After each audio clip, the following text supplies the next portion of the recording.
Give it,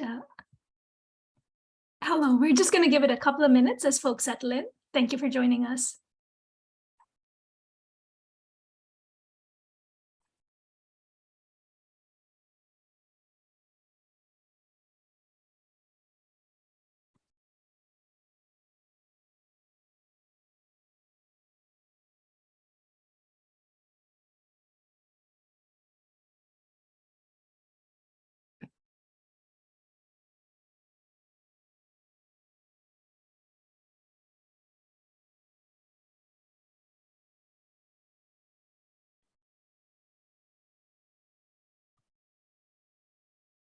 Hello and welcome to this Roundtable and Leadership Lab hosted by YWCA Canada.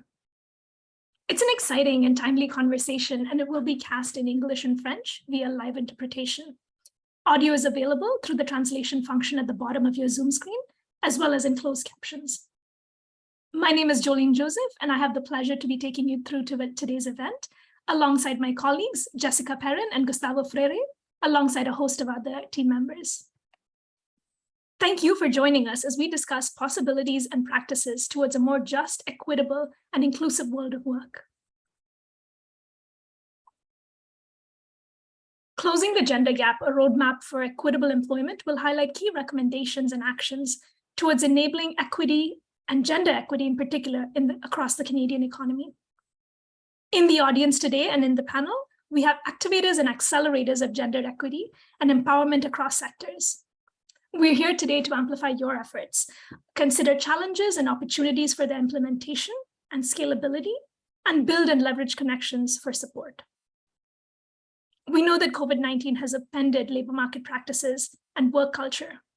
How do we boldly use this disruption as a way to redefine how we work, who works, when we work, and in what work, by creating employment that works for everyone, no matter their circumstances? To ground ourselves in a moment of reflection, commitment, and gratitude to be able to move this work forward, we do a land acknowledgement. YWCA Canada's national office is located on the traditional territory of the Wendat, the Anishinaabe, Haudenosaunee, Métis, and the Mississaugas of the New Credit First Nation. Toronto is now and always will be home to many diverse First Nations, Inuit, and Métis people. We invite you to reflect on the land that you're on today and acknowledge the first peoples of those lands. As a first-generation immigrant settler myself, it's clear that if we wish to create just, equitable spaces and act in allyship, we must acknowledge our privilege and be mindful of the systems we have created and we are complicit in, and do the work to decolonize and disrupt. As we engage online, I'd also like to remind you that these digital spaces are often used as tools of oppression towards Indigenous women, racialized women, people of varying abilities, genders, sexual orientation. We would really like to move through this session in a spirit of inclusivity, and we invite you to join us in that.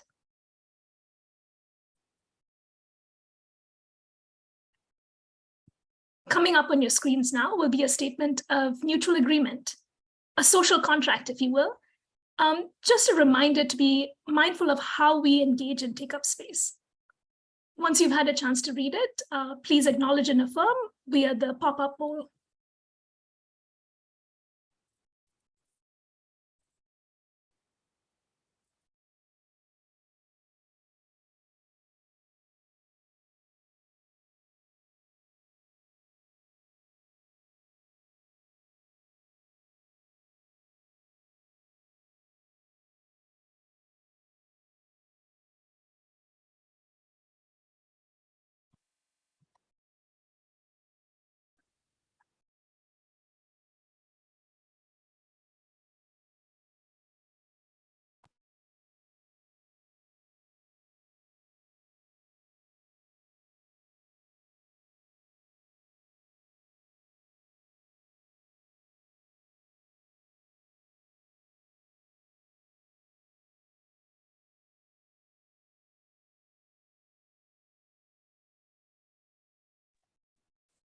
Thank you for remaining mindful of how we engage and take up space in this online setting.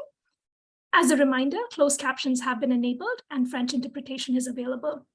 For any technical support, should they arise, please reach out to over chat to our technical support team, Kristen and Orissa. The meeting is being recorded and will be shared with registered attendees. To begin, we're going to go webinar style, as you will have noticed, with only the hosts and panelists on audio and video.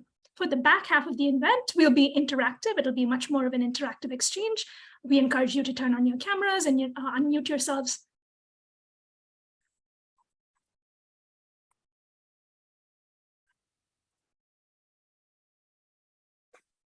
All right, a bit about YWCA Canada.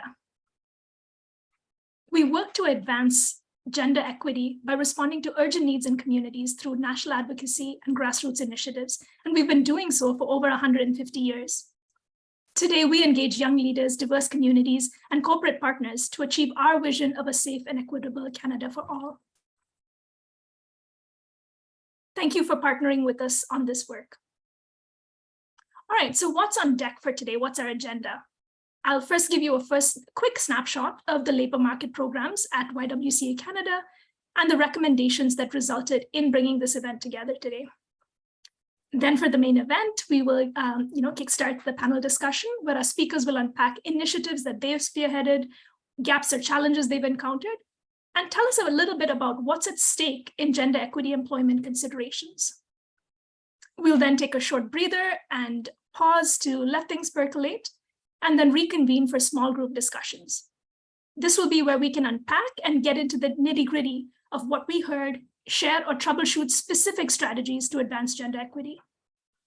After that, we'll meet in the main room here to discuss key learnings, emerging trends, and to pose questions to the panelists. At this point, we'll then move into next steps and wrap up, signaling some of our upcoming opportunities.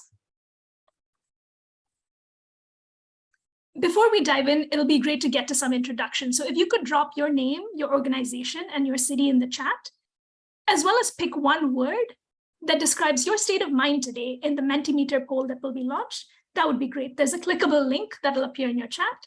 So again, your name, your organization, your city in the chat, and pick a word, any word that describes how you're feeling this morning. If I would, I guess mine would probably be either hungry or energized. I did say one word, so I'm cheating there a little bit.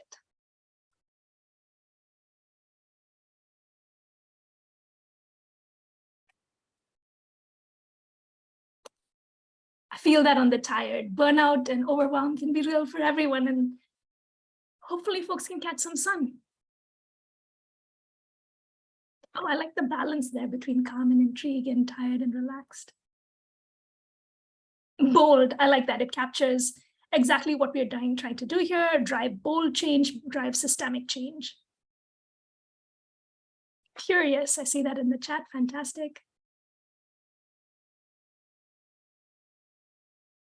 And as a reminder, feel free to drop it in the chat and perhaps my colleague will pin that to Mentimeter, but if you can direct your words directly to the Mentimeter, it'll be nice to kind of see it bubble up and see what folks are feeling like.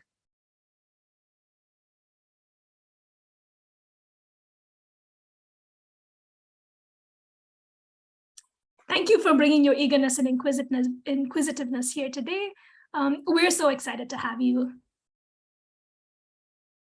All right, for a bit of context, the backdrop of today's event are the labor market access and assessment programming at YWCA Canada and throughout the YW movement. Our member associations do robust, holistic programming in the communities that they're in. And just to tell you a little bit about the questions that animate and drive our work, a fundamental consideration driving the arc of our work has been that not only must gender diverse peoples and women access to jobs be increased, but employers must also create safe, accessible, meaningful work environments where they can thrive. With support from our primary funder, the Government of Canada's Women and Gender Equality Department, and our external project partners, including RBC Foundation, UN Women, Ryerson, Toronto Metropolitan University, World Economic Forum, Ontario Coalition of Agencies Serving Immigrants, OCASI, as well as funders on allied projects such as Synergy, supported by the Future Skills Center, and In Good Company, supported by the RBC Foundation. The Born to be Bold project today that we're discussing today produce research conducted in partnership with 10 of our member associations. And these are YWCA Montreal, Vancouver, Calgary, Toronto, Halifax, Northwest Territories, Prince Albert, Moncton, Thompson, and Sudbury, who provide robust and wraparound programming for women, vulnerable communities, and gender diverse people and youth. This work pointed to a series of promising practices for systemic change. That's what you see on your screen right now. Among these are action on flexible work schedules and location, the need for paid training, placement, and learning opportunities, acknowledgement of lived, diverse, and non-Canadian experience as expertise, clear action on workplace violence, discrimination, and racism, opportunities for peer programming, one-on-one counseling and mentorship, and the importance of recognition of caregiving roles, supports, and subsidies towards that.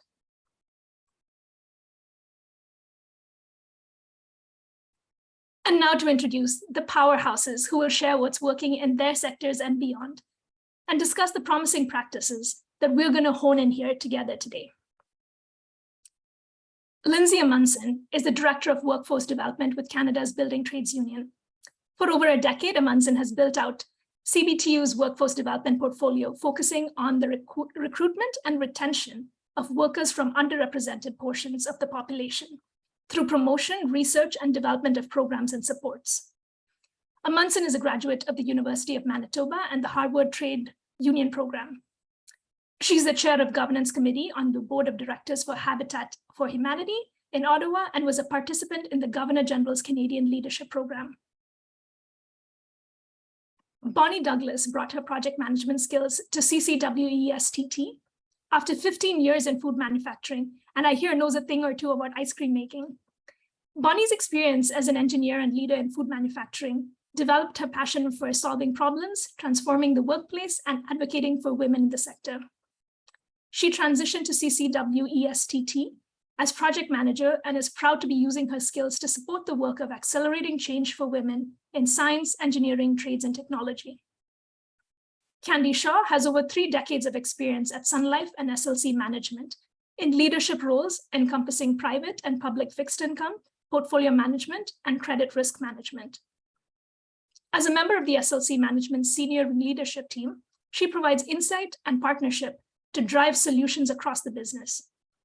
She also focuses on fostering and embedding a culture of diversity and inclusion within the organization and in the asset management industry, and elevating efforts related to sustainable investment practices and processes.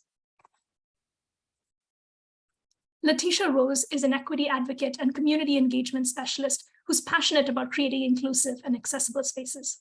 Her career has transcended multiple sectors, working in the youth sector, the arts, education, recreation, and social service. Working in the area of social justice for the past 10 years, Letitia has trained thousands of young people, educators, and stakeholders in hands-on diversity programs across Ontario and created spaces for individuals to have courageous conversations about issues of discrimination and inequality. Letitia works across sectors to cultivate cohesive and equitable work and learning environments. Tracy Boyer is a mother, community developer, and collaborator. She has a passion for learning and contributing to creating a more equitable society, and joins us today from YWCA Halifax. Alicia Pichano works as an employment services team leader across 3 programs and as an employment counselor at YWCA Montreal. She ensures all the programs and counselors have the right tools to efficiently provide guidance and support to clients.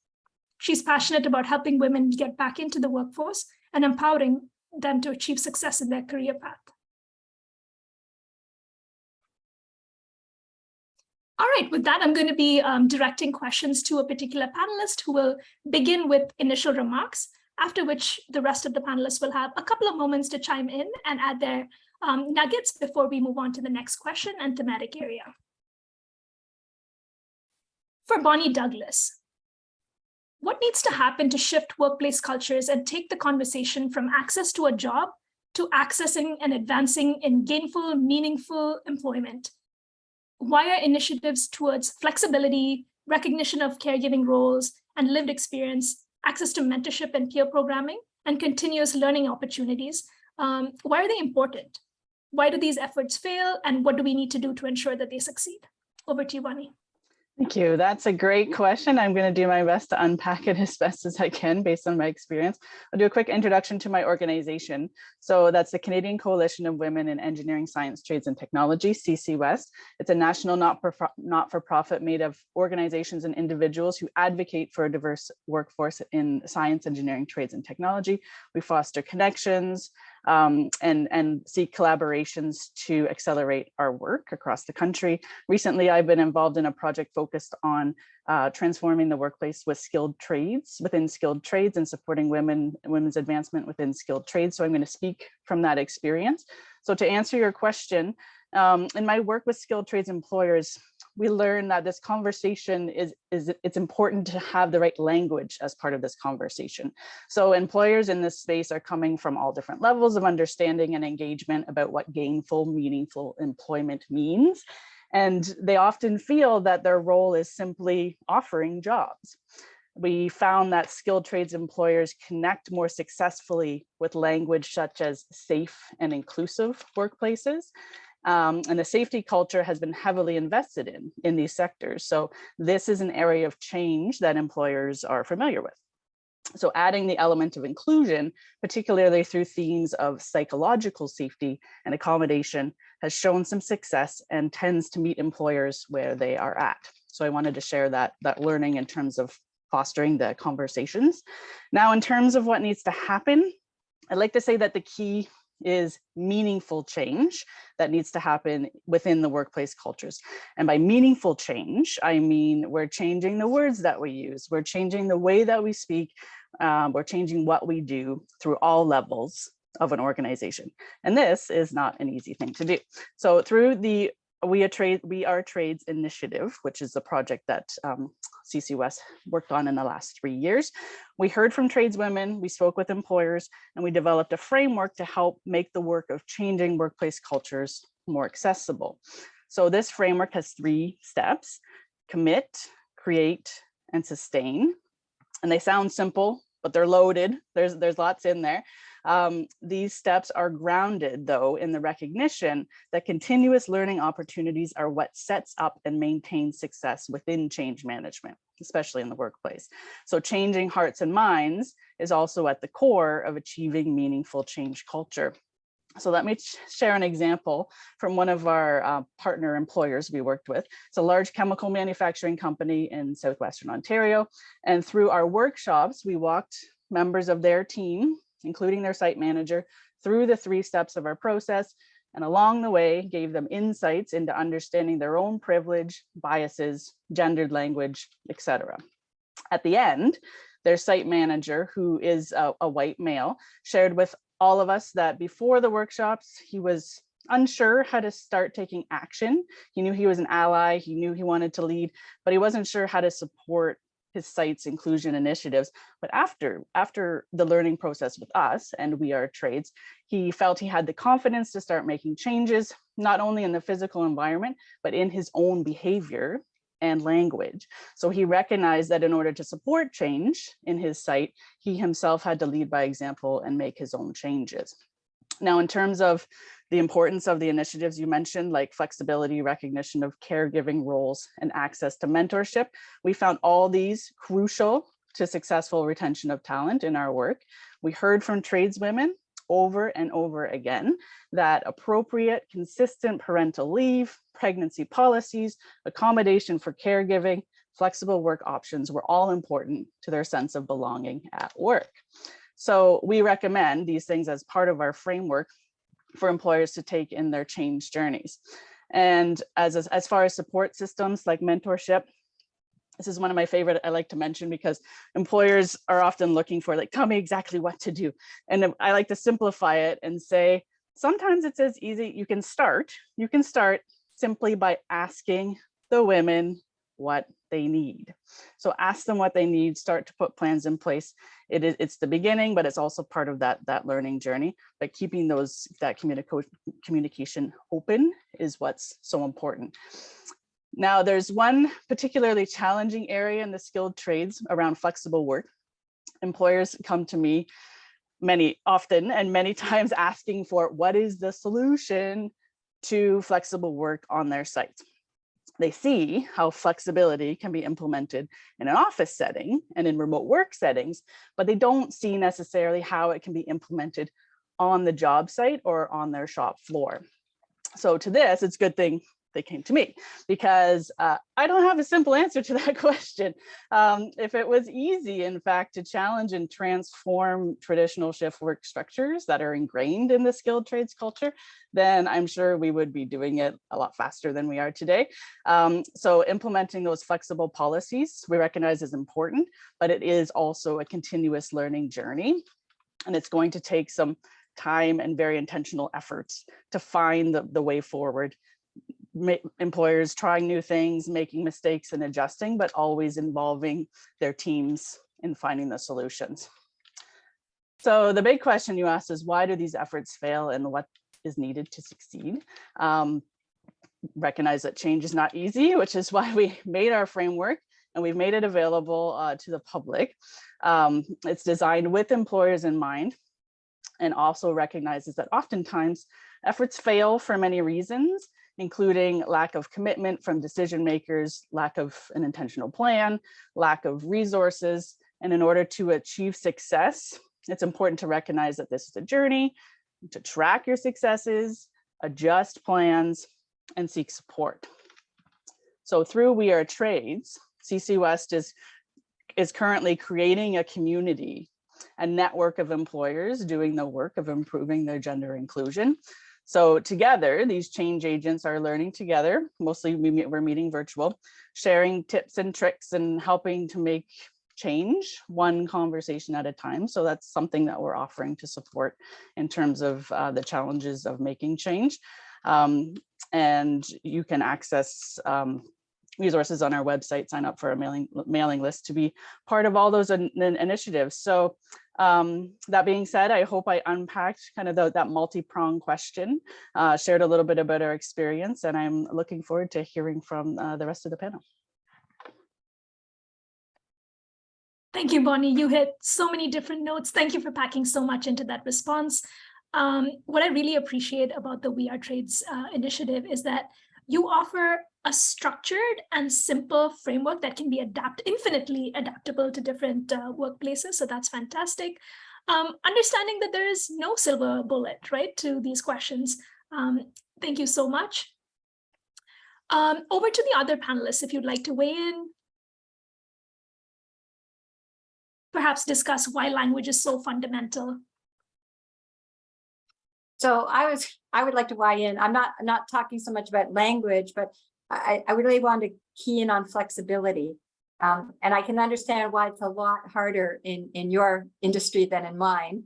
I would say that in my industry, it wasn't normal until very recently, until the pandemic, but that's made it obvious that you can't have flexibility. And in fact, when you allow people that flexibility, you are more inclusive of at least half the workforce. That means it's a benefit to the company because they get the advantages and the ideas and the ideas and work from people that otherwise they would exclude in the past. So it's kind of a win-win situation. And so people asking for flexibility and telling the company what they need is a way to help both sides achieve what they need to achieve in their actual work life. Certainly, I mean, it's such an important trust builder as well. And really, we see that productivity is only improved by folks being able to bring their whole selves to work and adjust around their lives. Nadine, if I'm pronouncing your name right, if you could hold on to that question, we have so much of this exchange left over for questions, so feel free to drop it into the chat, or we will have an entire segment for questions as well. But thank you for engaging.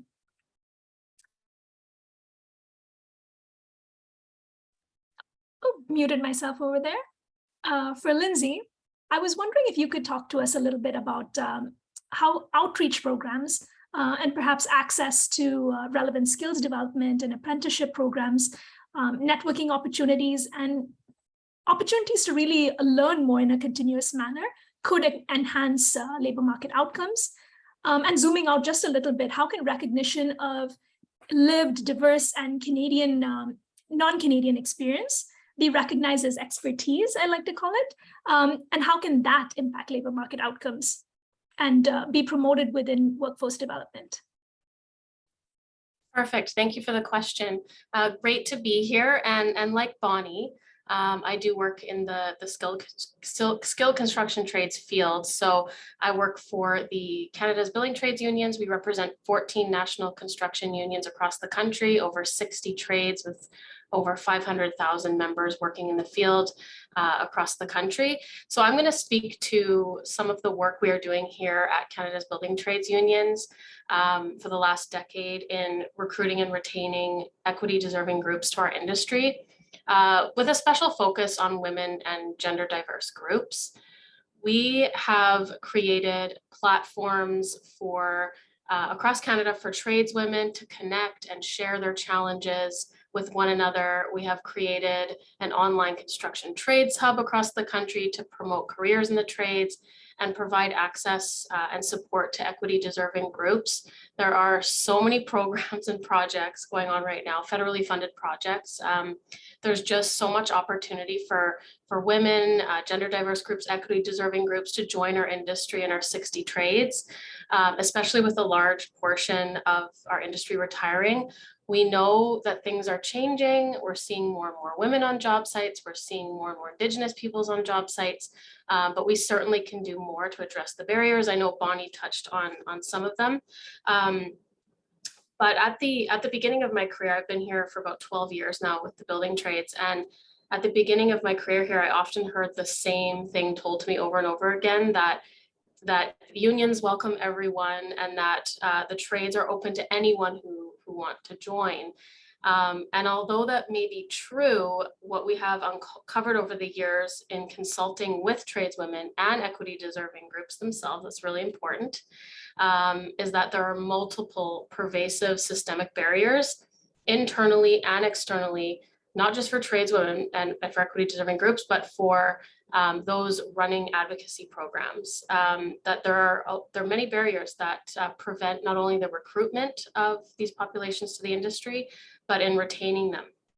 And I know my fellow panelists here will be addressing some of these barriers, whether it be childcare, transportation, workplace culture, to name a few.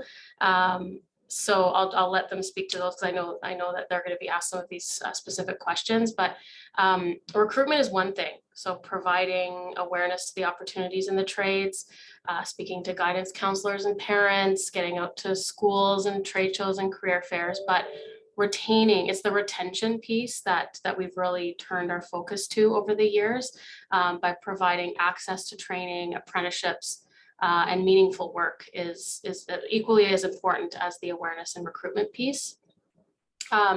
What we've really uncovered here is that a solution for one person is not a solution for everyone, and that we really have to put the time to work with those that are interested in careers in the trades one by one to address their barriers, provide solutions, and provide that support. And one of the ways we're doing that is through a project called the Office to Advance Women Apprentices. In Newfoundland and Labrador, women in the skilled construction trades sit at about 13%, and I know that number is still very low, but it's certainly higher than the Canadian average of 4% across the country. So we have been working in partnership with the Office to Advance Women Apprentices to replicate their model across the country. We work with tradeswomen, we work with unions and employers to ensure that women have what they need and employers have what they need so that women can succeed in the industry and complete their apprenticeships by offering wraparound support services like mentorship, networking, skills development. But we've also been we've been building this labor pool of tradeswomen interested in the trades. But the next natural step for us is to provide them meaningful employment. And so one of our latest projects that we were just awarded from the federal government is the Apprenticeship Services Program. We will be working with employers to hire 4,000 first-year apprentices to the trades. We will provide employers support by providing diversity inclusion training, mental health training, financial literacy for apprentices. as well as an incentive to hire the first year apprentice. But that incentive is doubled for those in an equity deserving group. So we hope that between the work that we're doing with the OAWA and the networking and tradeswomen, that now working with employers, that we're going to create some success here and see the numbers move, because I think, as Bonnie mentioned, tracking is very important. This is the natural next step, is to provide them employment. And this is where the second part of the question comes in about the lived experience perspective. We have been really doing our part over the years to consult with equity deserving groups themselves and ask them what they need. I think that's important. We need to amplify their voices, provide them a platform, and who is a better ambassador to their career than these individuals themselves. The tradeswomen that I've spoke to over the years are so proud of the work that they do, and it's just really inspiring to share their story. So it's crucial to see yourself in an industry that there's representation. So that's important as well. I can go on, but I think I will leave it at that, and I look forward to the discussion. Cheers, Lindsay. Thank you for that considered and fulsome response. I think there's a lot there. Especially what you said about needing tangible and trackable results. I think that's so key. And for integrating and involving these equity deserving groups. So thank you so much. Over to the panelists, if you'd like to weigh in for a moment.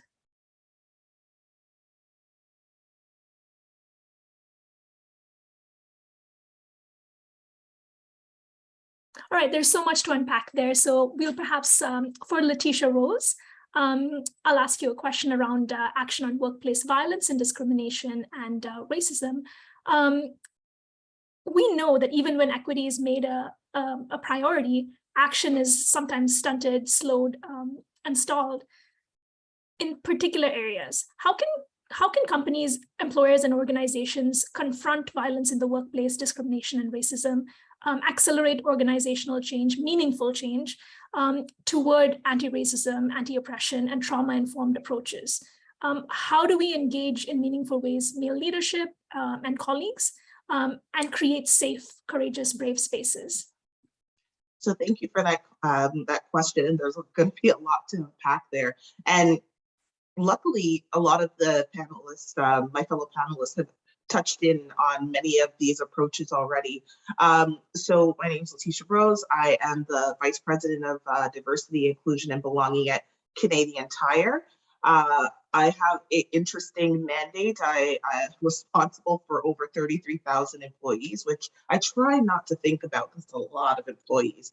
Oddly enough, none of them actually work at a Canadian Tire, which is interesting. I'll save that explanation for another day.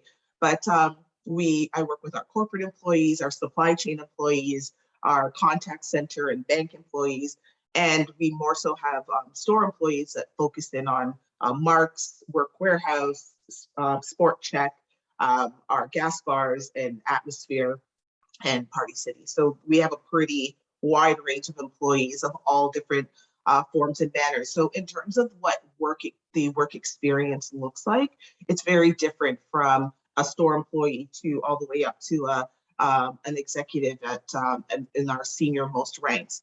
I think I've been at the organization for almost 2 years, and similar to what my peers have said, when coming into the organization, I think a lot of times we look to solve for the big catch. We want to jump right into, well, what are, there's this, if there's discrimination, if there's issues around violence or oppression within our spaces, how do we fix that? I always want to encourage people to take a step back, because that's actually an output. That's not what's fueling, what's actually causing that to happen. So often we take a very downstream approach. We try to put band-aids on situations. And that's where you get into those performative actions, very checkbox endeavors or strategies that look good in a report, but then it doesn't actually change anything, because if you actually go upstream, you actually see, well, what is actually causing folks to feel like they are empowered or have the ability to enact or weigh in their power against other folks? Like what is it about our status quo that enables folks to feel like they can say things that are littered with microaggressions that ultimately lead to more pervasive behavior. So we've really tried to take an upstream approach, and I can't remember which one of my peers that said this, but we started by asking our employees how they're feeling. So using the framework of courageous conversations enabled us to figure out what we were trying to fix. You can't change what you don't know about. And that was really our framework. Start with a blank slate and find out from employees, our widely diverse employees, what they thought. And they gave us some really great fundamental areas that they wanted us to focus in on. How do we shift power imbalances? How do we promote and create more education? How do we, they identified microaggressions as being as that possible commonplace language that exists among peers that often had big ramifications. But I think the biggest thing that they said was action speaks louder than words. They wanted to see change. They didn't want us to just talk about change. So most times when we work with or poll our communities or our employees, we take that information, put it in a fancy deck, and that's pretty much it. We actually spent a lot of time sitting with that information, building programs and strategies, co-designing it with our employees around what would actually circumvent this, what would actually improve your conditions, and how do we do that in the different areas of how that shows up within the organization. So I think a big piece of this, and we've already heard this concept about language. If you don't understand what equity is, you're not actually going to fix it. And most folks don't have a good understanding of equity. They think it's just about fairness, and that's a part of it, but it's also about the systemic imbalances that exist that are created on purpose to keep and maintain status quo. So part of our work is I'm breaking that down, but I'm learning all of the systems and structures and policies and procedures, the way we dress to how we speak. How do we start shifting that? So that really is about mindset shifting. So how can we create and promote an equitable mindset? So that's where we've really been focusing on our efforts, and how can we start changing our leaders, and not just senior leaders across the organization. I don't care what position you're in. You all have capacity for leadership, and you all lead in your own ways. How do we empower our leaders to be change makers in their own right? So that's what we've been focused in on. I think being very data driven, not just qualitative, but also quantitative. We do diversity and inclusion surveys, demographic surveys. We actually need to know who's in the room so that way we can figure out what they actually need. And when you actually have that information, do you create programs and processes, shift and can you actually even disaggregate the data so you can actually see how they're experiencing their work life within the organization. So we spend a lot of time doing that. From there, if we're trying to do this concept of an equity mindset, we really focus in on this concept of developing our people to transform culture. So if you want a culture that doesn't have instances of violence or harassment, microaggressions, microassaults, whatever the case is, you have to have a culture that enables folks to be able to speak up when they hear something wrong, to challenge and call each other in instead of calling each other out, and equip people with the language of diversity and inclusion and equity, where they can have these kind of courageous conversations, not just in these platforms that are perfectly curated, but when someone says something inappropriate in a moment, in a meeting, how can I actually address it in a way where I'm not, this is that PC stuff again, I'm not about this, but they feel welcomed into a conversation that they've never been welcomed into before. So we're really working on like this 3-quadrant system. So we're thinking really about our individuals. So who are the people who we're trying to influence? How do we shift their biases so that they can have more introspection into who they are, how they see the world? So we've been doing a lot of work around anti-bias training and training so that will enable them to give them the language of social change. From an interpersonal perspective, we've been looking at how do we create opportunities for how people interact with each other. So really thinking intentionally about our education and training, anywhere from how do we hire bias-free? How do we create and write bias-free bias-free job postings? How do we make sure that our language in our meeting spaces are not perpetuating whether it's anywhere from anti-Black racism, homophobia, transphobia, you name the ism? How do we make sure that that's not happening? But then on an institutional level, we really want to think about integration, that this is not something that the diversity lady does. This is a responsibility of everyone within the organization. So how do they apply an equity mindset into everything they do? So of course we talk about hiring, but it's also about how you work. So for a lot of you, you watch TV, you take in ads, we produce commercials, marketing. How do you take an equity mindset to this? Our marketing department did this amazing project through doing training with us. They were able to take a step back and say, how can we incorporate more cultures, more diverse individuals, more diverse families into our settings, so that way we're reflecting the Canada that we hope to serve. So equity mindset isn't just about how we hire, it's about being infused into that whole fabric of the organization. And if you change that culture upstream, then it enables everything to trickle down.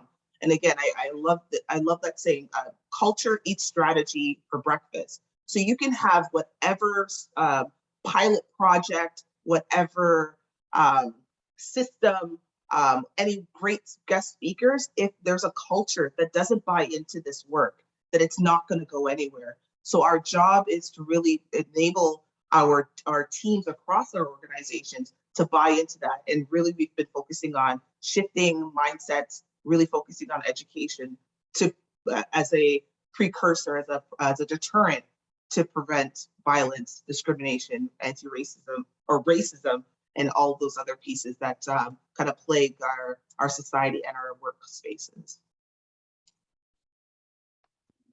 Letitia, thank you. I felt a bit like a bobblehead. I was nodding along to everything you were saying, but just firing on all cylinders. Thank you so much. Especially appreciate what you said about really anticipating and avoiding what can happen and not just addressing at the back end and downstream. That is so important. And seeing how you integrate that critical equity mindset across the employment cycle and not just, plugging the holes as they come up. So that's really important. Thank you so much. Over to Candy. I was wondering if you could tell us a little bit about what, in your experience, mentorship and peer programming has done or contributed to creating these cultures of inclusivity and support in organizations, and how this perhaps can encourage and empower women and gender diverse groups to advance their careers and aspirations. Sure. So obviously, I'm Candy Shaw. I'm from Sun Life Capital Management, which is a subsidiary of Sun Life Financial, obviously one of the largest insurance companies in Canada. And I'm here not only to represent us, but to represent the entire industry, because it is possibly the largest employer or largest industry in all of Canada. And so it affects a lot of people. And so I'll give examples from my particular company, but, a lot of these examples we've, inherited from other companies and shared across the industry so that we are all sort of working towards a common goal. My role, is very specific with respect to investment management, but my second priority, or my other priority, is to, I'm going to say, be the conscience of senior management. So the idea of the culture has to change. You also have to hold senior management accountable to do the right thing, so that others beneath senior management can actually understand that that's the culture we're fostering and we live up to it. So I'm sort of the conscience of senior management. I will point out things when they are not addressed, and I will take best practices from others within the company or across the industry to try to bring them and make them part of our DNA. So that's really sort of my passion and why the role's been given to me. So obviously, because I have that passion, I truly believe that fostering communities can really help any sort of underrepresented group, but in this case, women, to empower them and to help them move their careers forward. I mean, there's really, in my thoughts, there's really two types of these kind of community building relationships. One of them is quite formal, And then one of them's informal. So to give you an example, at Sun Life, of course, we obviously have a large human resources department, and they're always looking at ways to ingrain certain education, ingrain certain behaviors in our employees. And so, you know, they have things like, I'll give you one example. They initiated something called the Women's Habit Lab. Women's Habit Lab is actually where a group of women get together. We have an outside educator who's really there to be somewhat like a coach for a period of time. It allows these women to talk about the things that they think are holding them back, or actually to learn what could be holding them back. Because part of the problem is some women don't understand that some behaviors or some attitudes actually are holding them back in the workplace. You know, these are fantastic qualities to have maybe at home in personal relationships, but not necessarily the ones that are all that, you know, valued in the workplace. So it really focuses on people understanding what practices, what behaviors work, and that can help them build their career. It also provides, for lack of a better word, a sort of cohort or a network of individuals who are going through the same experience.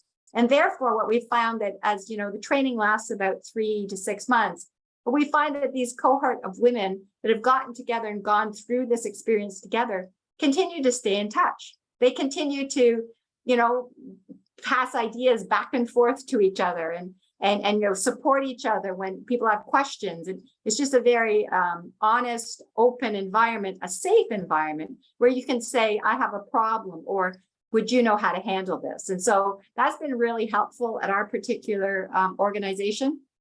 I mean, the other things that we do is we actually have a formal mentoring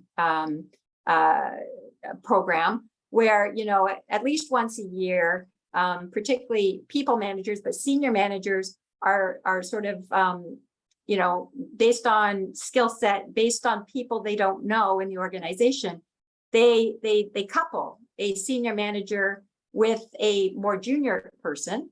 That provides many things. It, you know, oftentimes people can't advance in their career because they don't have profile, or they don't understand what other areas of the company are looking for. They don't realize that a job over here would be perfect for them. It could really help them move up the ladder. But by meeting people from diverse functional areas within the organization, by meeting senior people who you would never in the past get any kind of exposure to, it helps that person to understand the organization more broadly. It opens up the opportunity sets of career paths that they can go down. And it always helps if they form a really personal relationship. Often those mentors can become sponsors. And the difference between a mentor and a sponsor is a mentor listens and gives advice and can relate their experiences, but they're not necessarily the ones who go to bat to you when people are sitting around a table saying, so who do you think? Who do you think should get this job? Well, a sponsor is a person who says, well, I think Letitia should get this job, and here's why. The more mentors you have, the more chance you have of developing sponsors who will speak on your behalf. And so those are two very formal aspects, and an even more formal one, which, you know, is related to community building, but I think it's also very important for a large organization, or even a small organization. We have the, we have an employee assistance program. So if some of the issues people are experiencing that are holding them back, you know, it could be anything from addiction to a person who's going through some mental health issues because of, divorce or other things. You know, we have a place where people can phone and they can be directed to people who could support them to help them work through these issues in a very sort of formal manner, as opposed to expecting perhaps your boss to understand or be able to give you good advice. So those are very formal. On the other side, we have very informal programs, and I'll only talk about two. One, as I said, I'm in the investment industry, and this is a great story because about 6 years ago, two, I'm going to call junior to middle management, middle career women decided to start a group called Invest Her. And so they started with two people. They had this idea. We want a forum to bring other people like ourselves who are, you know, maybe challenged or having issues that we ourselves have had or are having, and bring these people together. This way, people know they're not alone. So they'll feel like they can talk and they can see how other people have handled these kind of situations. It allows them to network.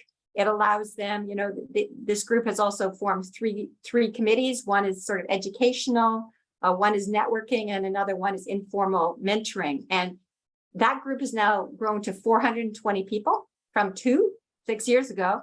And it's not just women, right? We've got allies who've joined the group, and it's been very, that's really inclusivity when, you know, from the bottom up, people start something and it's sort of devoted towards a particular group. But as it grows and people get to know more people, others join and support the organization. And then last but not least, because I know I'm starting to run out of time, only given 7 minutes, we have another group that, again, was employee started, and it was called Allies Acting for Change. And essentially what this group is they are people who they are involved in outside organizations, perhaps, to understand some of the things that other people are doing, but also different groups. So, you know, we have a person on Allies Acting for Change who's very involved with our company's LGBTQ community, and another one who's involved with the indigenous community. And what this group is to come and talk about some of the issues that these different groups experience, and to let people know that they are allies. And so people who feel that they need someone to talk to and maybe is afraid to go to their boss or afraid to go to HR, in confidence, they can come talk to these people and feel that, you know, they're not going to be judged, and feel that it won't be held against them, or they don't really have anything to lose, if you know what I mean. And they can sort of feel that someone's listening and can help them through some tough times. Obviously, if it's very sensitive, we might, you know, recommend that they talk to somebody who's a little bit more trained in this sort of thing. But they know there's an ear there, a friendly ear for them. And this group also starts certain initiatives. They actually researched and found a training course called Kaleidoscope, which, you know, many of the things that we've talked about today, educates people about what is privilege, what is a microaggression. I have to tell you, this course is, you know, about 13 modules. It's all self-taught, but it's very interactive. And then after the fact, this group would, you know, organize discussions. So employees could come and talk about what they learned, or actually ask things like, you know, what does two-spirited mean? They were talking about this on Kaleidoscope, but I still don't understand it. And people here could be, well, I can tell you exactly what that means, because as I said, they were part of the LGBT community. So it's really a resource and a place also where people who are afraid to talk to their boss or afraid to talk to human resources can come and say, I have a problem, and that issue or problem can be raised up to senior management, to people like me, and it's kept anonymous, and it's kept, you know, without that fear of people being sort of labeled as a troublemaker or whatever. So those are just some of the informal things, but really these support groups are fantastic, because you find that people's confidence builds as they interact, because they know they're not the only one. You know, either misery loves company, or I don't know what the expression is, but certainly they feel that they're not alone. Other people have experienced these challenges, other people have worked through them, and that, you know, a lot of people in these groups have also succeeded, and hearing their experiences and how they managed the way through and how they had setbacks, but they overcame them, can be very inspirational for these people and really help them grow and develop and sort of take control of their own destiny. Candy, thank you so much for taking us through inclusivity and equity in action. I think it was so important, especially to think about how these community building and reciprocal relationship building practices helps people feel less alone, but really find that comrade, find a champion, perhaps in some certain cases within industries that not too long ago, these conversations were non-starters, right? So fantastic to see the work that you've been modeling throughout your career. For Alicia Pachano now, we know that for progress towards gender equity, we understand the care economy absolutely needs to be at the table, part of the conversation, perhaps even the whole table. COVID has, made that so clear that we do not live single issue lives, that care and caregiving is such an important factor. So how can supports and subsidies for caregiving roles, perhaps even transportation, be integrated in workplace practices? Why is this an enduring need and gap? And I know you work across employment programs that the YWCA offers. So perhaps you can, feature some of the programs and then tell us how you've integrated that and the barriers that participants have perhaps brought up in conversation. Thank you, Alicia. Thank you. First of all, I interview all our counselors. We have different programs, and I wanted to know about the relation with the clients and know what they said. English is my third language, so I prefer to read my answer for a better comprehension of the points I want to explain. First, we must understand the obstacles faced by mothers in charge of their children and those who care for a relative. Regarding caregiving roles, one of the problems that we find in our clients is that mothers or caregivers who do not have a partner or family to help them are penalized if their children or people in need of care are sick and they cannot go to work. They are financially penalized if they do not have paid sick days and may be reprimanded by their employer if they miss too much work. A second problem is that when a relative is in her care gets sick, she must use all her sick times to take care of her relatives and accompany them to their medical appointments. This does not leave the woman in question any sick days for her own personal use. Third, during the pandemic, the whole family stayed at home and work and study were done from home. Mothers had to guide their children and at the same time comply with their work schedule. The employers did not give flexibility. Other problem for women who find jobs with variable hours, early morning, evening, overnight, and weekends, childcare is an obstacle. Daycare centers have long waiting lists, and the number of daycares that offer atypical hours is very little. Paying for private daycare has a cost that is not always accessible for everyone. Another obstacle is transportation. The clients find jobs with variable schedule and far from their homes, which implies losing hours in transportation and often being late to pick up their children in daycare centers with fixed hours. Our recommendations for the government are, first, provincial governments needs to create more daycare places to shorten the waiting time, as well as create more daycare services with atypical hours. Second, the government can provide subsidized private daycare at home for women who work atypical hours.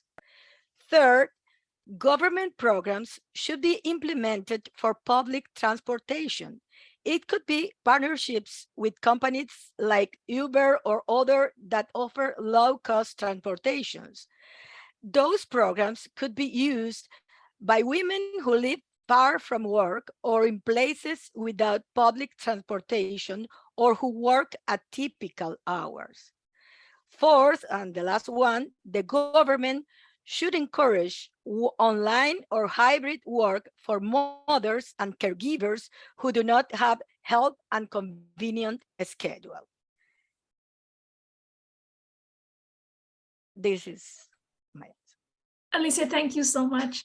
You could, I think, single-handedly write up our advocacy campaigns for the next year or so, because each one of those are such important points and they resonate a lot. I have a young child, and 7 out of 10 times she will join me. I mean, her entrance is probably imminent. She usually joins me on my online calls. But what you said about giving so much of yourselves, whether you're a woman or from from an equity seeking or equity deserving group, we give so much of ourselves and it leaves very little, whether it's the sick days or energy or bandwidth to take care of ourselves. We are overextended in so many ways. And what you said about, how do we pick up these questions when the workplace has become our home in many cases? So it's just important. And I hope this is a crucial moment, a bold moment to make real and systemic change. Thank you so much. We do. Thank you. I want to add an example. Please, Sorry, yes. Jolene. I want to add an example for in this week, one woman called us because she needed to find a job. She called because she lost her job. She didn't find a camp, summer camp for his child. He's autist. And she didn't find a summer camp because they didn't accept the child because he can't talk. And she arrived late to her job, and the employer told her that she can't continue working in the place because she has to be there every day, on time, all day. It was really awful.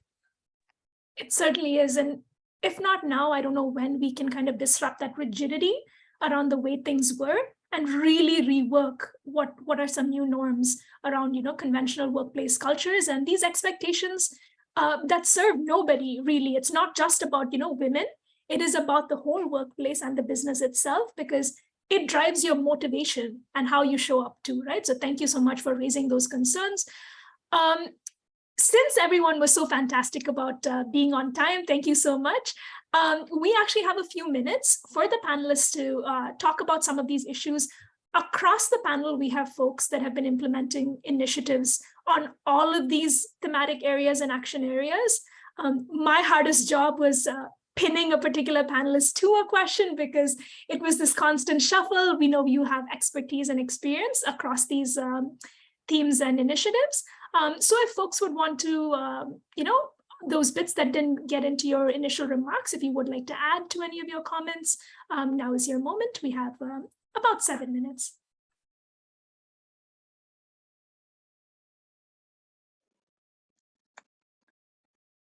Jolene, is it okay if I say a few things? Please, Tracy, yes. Yeah, I just really wanted to amplify. I really liked what Letitia was framing in sort of like the challenge. And in particular, sort of this question about like what's causing the behaviors and the issues in the environments that's making it not safe for folks to be there or disrupting, even really work productivity. And also just like what I heard in that story is like meeting people where they're at, and in the work that we're doing in the Shift Change project, working with male supervisors. So folks are in a leadership role, but don't necessarily see themselves as having the space and the time to actually think about this. There was something in here about developing that literacy, and there's so much nuance in this work about like, it's not only learning the concepts and the constructs and the patterns that are harmful, it's figuring out how do you interrupt them. And that notion of like calling in and the fear that's around being called out and the shame. So there's a lot of really difficult stuff going on. And I like this notion of like meeting people where they're at and looking for them to co-design with you. So like we talk to men, because we're like, geez, this is really stuck. We're not getting past the 4% in skilled trades. And that's been a long, long time that's been going on. So sometimes I think we focus on the people who are having the difficult experience and we're leaning into them. And of course that needs to continue happening, but it's the folks who are, causing some of those problems. And maybe not with that awareness around like, it's the way that I'm approaching my work. It's the way that I'm modeling for my folks that is part of this issue. And so that notion of shifting that worldview, and I really think there's a lot of time, like our course is 6 weeks, 30 hours. It's really hard to get a construction supervisor to put that time into this kind of work. But what they find is it's enough time to get to those reflection. I think that also came out of something that Letitia and some other folks are saying, is just reflection. Like you need some time and space to like learn about this stuff, unpack it, and the dialogue around it. So practicing and kind of like being in some of the discomfort around it, so you can become more comfortable. Oh, that's actually how it's going to roll. So I need to kind of be able to figure out a way to step into that. So I felt really like there's a good process there in terms of engaging people in this. And I think with the men, we found they've become empowered in ways that will serve women and you know, other folks as well, not just women. So it's like giving people the space and the time to develop that literacy, to practice, to fail, to like circulate. So I felt pretty, I felt like the process that was being named there was really, really great in terms of shifting. Thanks so much, Tracy. Yeah, I think what you said, so much of what we're bringing up today speaks across sectors. And really, how do we meet people where they're at, right? Like that is the why of the work at the why. How do we hear from folks? How do we incorporate that into our messaging, our programming, and really work to disrupt, dismantle, interrupt, as you said, those barriers that have been plaguing these sectors, including our sector and other industries for so long.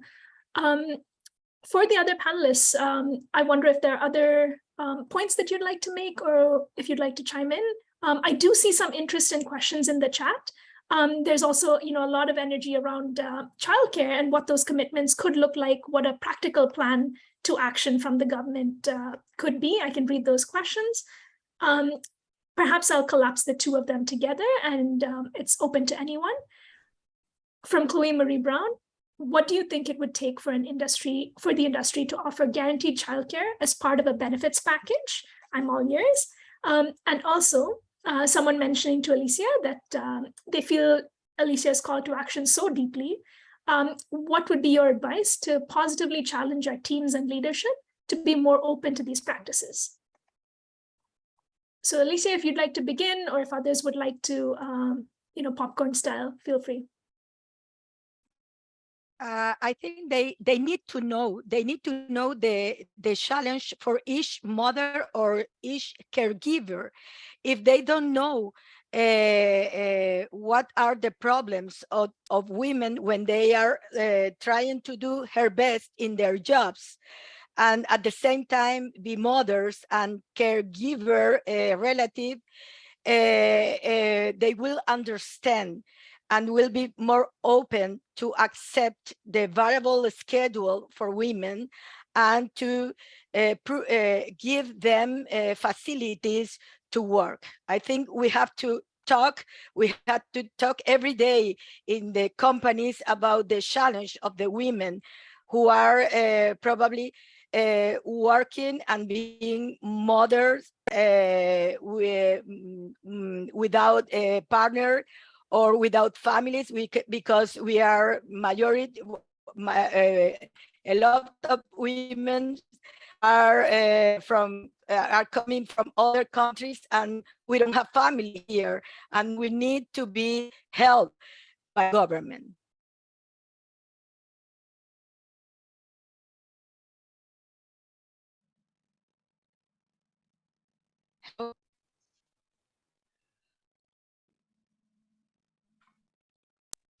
Are you going to chime in, Tracy?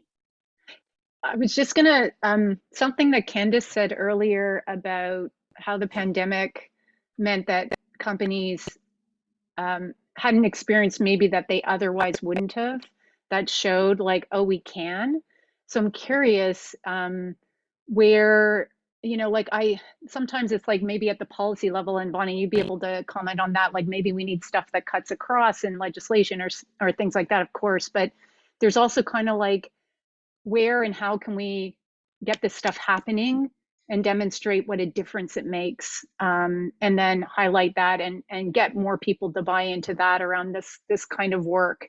So there's the cut across, but that takes some time, but there's also like what companies could lean into this, maybe a cluster or a group, and I just thought that that idea of the pandemic, people aren't going there, but then when they're forced to, then it happens. They're like, oh, it can happen. Yeah, I think you're right, Tracy. I'm seeing it the same way. I would love to see more all employers offer childcare as part of a benefits package. Like, how wonderful would that be? It's a great vision for us to aspire to. But to Tracy's point, I think what we're going to have to see is a multi-pronged influence. So yes, government policy would give it a push, but we're just starting to make inroads in affordable daycare. So it's going to take a real solid government action plan to get us there. So maybe what we also need, right, is groups like us working to influence both employers and government to start to make more radical change when it comes to accommodations for childcare. Understanding lived experiences is part of that, like telling that story is part of that. To make the appeal for how important it is. I'll share a very personal anecdote here. While filing my taxes, my accountant challenged the claim for deduction of some summer camp from last year, to which I said, no, I sent my kids to summer camp so that I can work. I work from home, but so that I can work my full-time job. And he kind of said, yeah, but with the, working from home and the flexibility. And I was like, whoa, I'm not gonna, if Revenue Canada wants to challenge me on that, like bring it on, let's go, because that is not a new precedent that's been set. Just because parents have been working and schooling from home doesn't mean that that's sustainable and should be continued.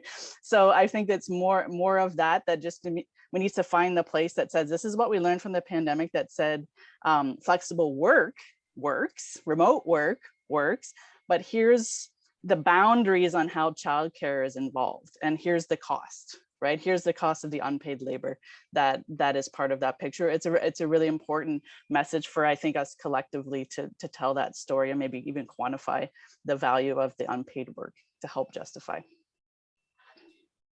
Yeah, can I just jump in there, because I'm going to be the financial person here, because that's where I come from.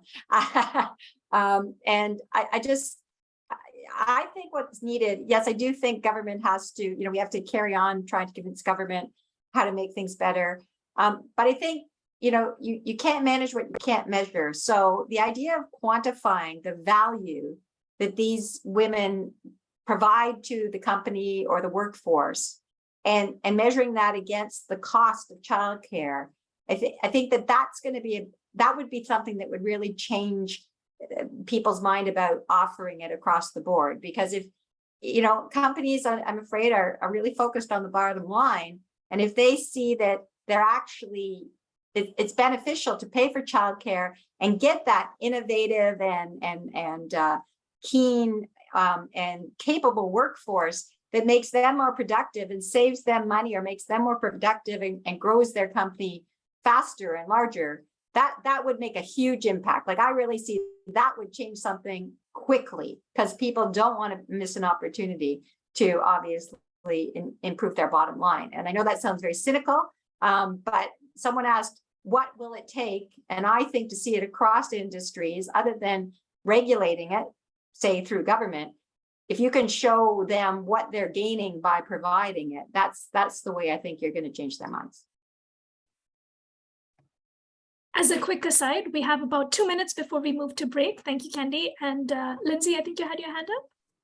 Yeah, I just wanted to briefly mention two things. The first thing is that the building trades conducted focus groups across the country of tradespeople and their families on what were the effects of not having accessible childcare to their career and their challenges and those barriers. So we have a whole report that and recommendations package that we put together. And then we've been assisting our provincial councils in rolling this out and providing advice and who to talk to and how to get the ball rolling there. And because it's one thing to have, affordable childcare, but it needs to be accessible for people that work different hours than the 9 to 5 in the office. So that's one thing. And the other thing I just wanted to briefly mention was, this was before the childcare question, when we talked about not putting the responsibility on the shoulders of those experiencing barriers in the industry to fix things, which I completely agree. It's not their responsibility, and I tell tradespeople this all the time. But one of the things that we did recently in one of the projects was take a look at the barriers of those running advocacy programs are experiencing in our industry. So it was an anonymous third-party survey that we conducted to look at those in positions like mine or others that are doing the work. What barriers do they experience? And people were really honest about, you know, the political challenges and how you're supposed to be. You have to wear many hats, and you have to be good with relationship building and solving problems and being a therapist, and then dealing with you know, a male-dominated culture, and just the list goes on. So that was a really interesting perspective to gain on the barriers, not only of those working in the field, but those that are advocating for those working in the field. Totally. Thank you, Lindsay. Letitia, I know that you had your hands up as well. No, it's okay. I know you're short for time, so it's okay. Happy to close with you. I guess the one thing I'm thinking about what, you know, the space that I've been playing in right now is like what drives change and like what enables people to make decisions. So it's interesting when you look at the pandemic, all the things that we were that have been ingrained in us that we can't do. You can't work from home. You can't work flexibly. Like you can't do all these things. The pandemic hit. We, as a society, we all did it very effectively. And I would say more productive, like more people were more productive. They were able to work in a way that actually made sense.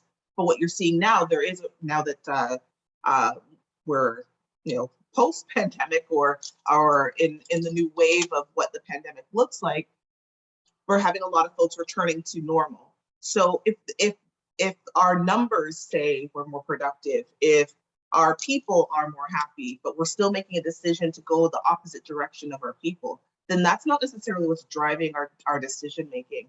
And although government policy can definitely aid in this, there has to be a will in order to make shifts and changes. So how do you will people into shifts and changes? There's this concept that we really live by at Canadian Tire, which a lot of you might know, but we really put into practice this concept of head, heart, and hands. We often focus on like the hands, like what are we going to do and how are we going to fix it? But have we made the, you know, have we made the connection before we've actually jumped into like how we're correcting things? So and if we can emotionally connect, if I actually know why my employee has these challenges, if I actually have an understanding of this, then I actually can really think about like, well, what are the solutions? Co-design that with you, and look at solutions, because I want to actually solve this and make my space better for you. But when we're thinking about profit or we're thinking about progress, oftentimes that's not necessarily shifting and motivating our leaders to make decisions. So really thinking about like what's the core of our decision making. So what is, for organizations, what is your social purpose? Like what are you actually trying to do? Do you have a mandate for what your employee experience should look like?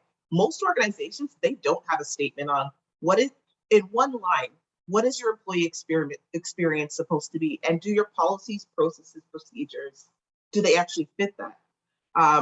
So until we kind of get into that space and hit that nugget, there's a lot of things that we could do, but we're not going to do. Should and could is very different things. And I think that's where, again, I keep going to that upstream. We have to kind of go to that space of thinking of how leaders are making decisions to really influence and move and shift change. Thank you for honing in on that. I mean, so important to be thinking about how we can get that buy-in and really getting to those drivers, the motivations, what is actually shifting systems, cultures, practices. Thank you, Letitia. With that, you know, words can't say how thankful we are for the powerhouse of information and expertise that you are. But I think, you know, that's been a lot that we covered such good ground. Perhaps it's time to go into break, let things percolate, maybe catch some sun or grab a snack or, you know, stay hydrated, ideally all of that. And we'll meet back here, reconvene in about 5 minutes, if that's good for folks, after which we'll have space for more discussion. Especially hopeful that some of these takeaways will stay with you through the break and onward into your day. why is it important that we hear from these articulate and clearly passionate speakers? It's not so much to hear what the panelists are doing in and of itself, but also really to key in on that cascading effect around what's been working, what's been happening across these sectors. And this is what we hope to do through these smaller group discussions and breakout sessions. Think of them perhaps as affinity groups, where you discuss what you are taking action on in your industries, in your organizations, or what you're curious about or what you're challenged by. Feel free to stay out and hang out in the main room if you would like to discuss education, experience, and skills or peer programming in communities of support. And we'll throw that up on your screens as well. And join the breakout room to chat about everything related to flexible work experiences, flexible work policies, and caregiving supports. So again, this is our chance to hone in on particular areas that we're interested in, that we want to get into further. And feel free, if you have a hard time making a commitment, or if all of these topics and thematic areas resonate, you can switch over. There's one main group that's going to be hanging out here in the main area, which will have access to interpretation, and there will be the one breakout room as well. So take your pick. If you want to discuss flexibility in childcare, click the breakout room icon that has just been enabled below your Zoom screen.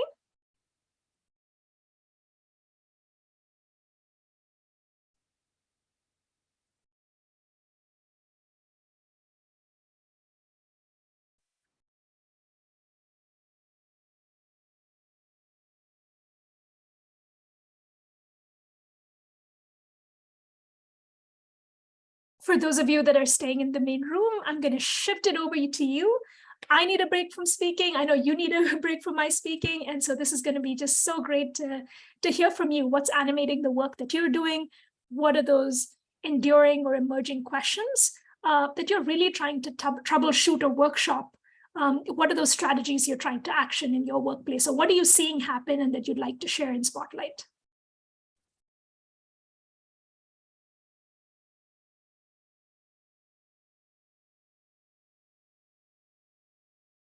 Well, okay, I'll start.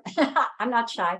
So one of the things that's really helping in my industry, and in some ways I'm very glad of it, and in other ways I feel that it's a shame that a external body has to impose this on the industry. But the fact is, it needs to be done.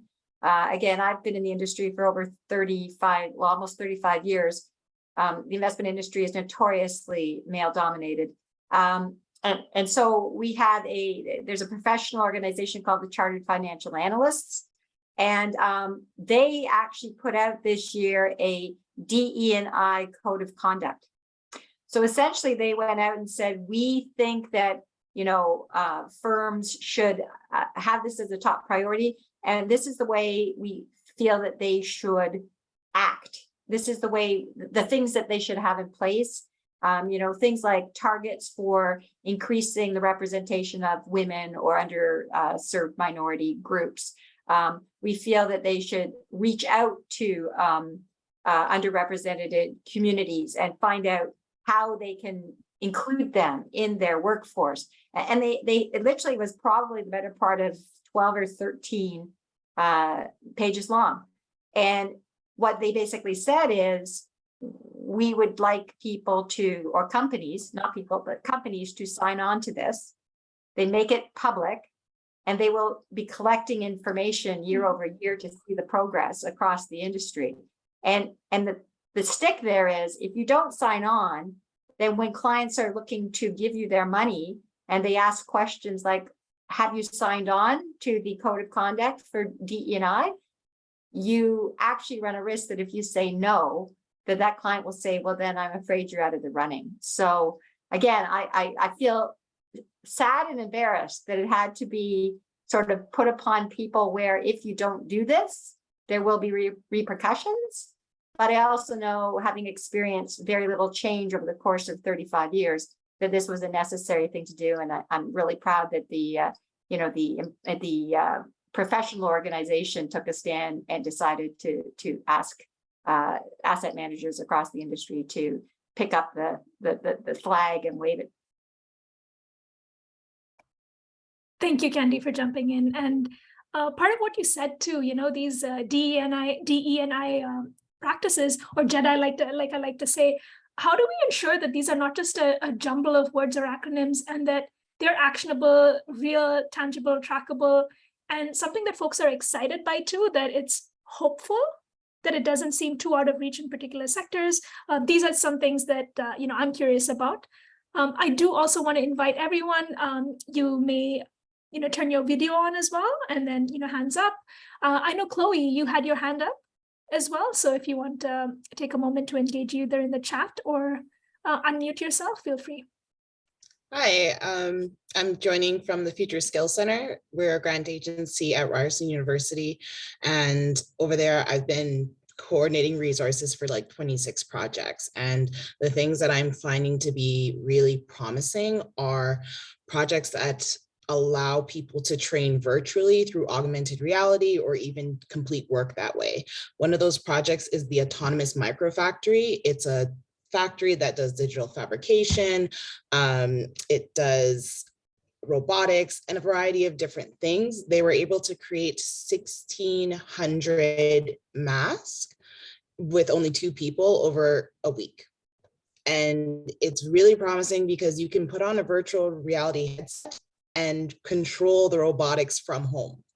And when we're talking about work from home, it's like these are the opportunities to allow people to get the work done, particularly in skilled trades, manufacturing. We have a project that's doing that in mining. So it's like the integration of digital tools requires digital literacy. And I think that there's a definite need to give us time to become digitally literate, especially as women who are constantly administrating, who are working with computers, but are rarely programming the tools that we need. You know what I mean? So it's just like there's a definite opportunity for more women to get involved in tech roles and get that flexibility to stay home and also be entrepreneurs, because autonomous manufacturing means that we can start creating our own things and move from being like hobbyists to being industrialists.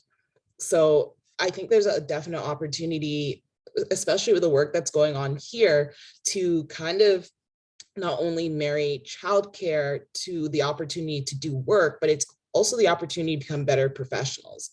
It's not just like, oh, I just need somewhere to put my kids. It's like, it allows me to contribute more, and it allows my children to get access to better programming. Because when I think of organizations like the YWCA, you have after school programs for all ages.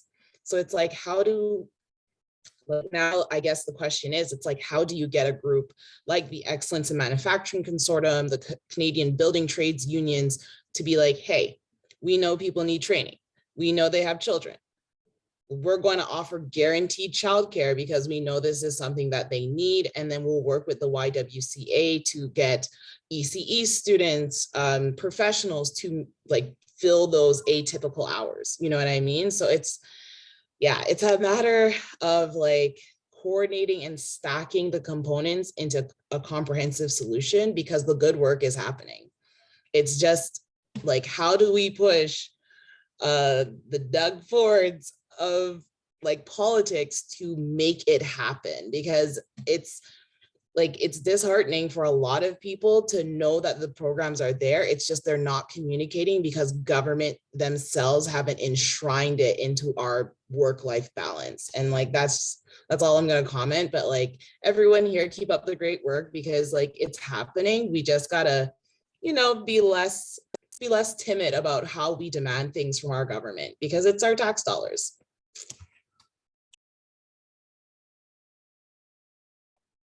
Thank you, Chloe. That project really put the future in future skills. Thanks for highlighting that. Christy, I see you have your hand up. Oop, if you could unmute yourself. I guess that would be helpful. Thank you for that. I'm so grateful to be here. These conversations fuel me to a level that right after I get off these calls, I don't know about you guys, but I feel like I just want to go run in the streets and call these missions out loud so strongly. So Chloe, I love what you shared for sure. I hear that call so much about that we need our governments to really do something. This has to start at a really large stage. And so I wanted to share something actually that I find really inspiring, and I'm really proud to work at Shaw because our diversity and inclusion team is doing a beautiful job with this. So if you would just Google, there's a program that we've taken inspiration from the UK, which we often do, look to Europe for some innovative practices. And it's called the Name and Shame Program. And the Canadian government is actually looking in to start this program itself. And the idea behind it is simply looking at how men are paid versus how women are paid.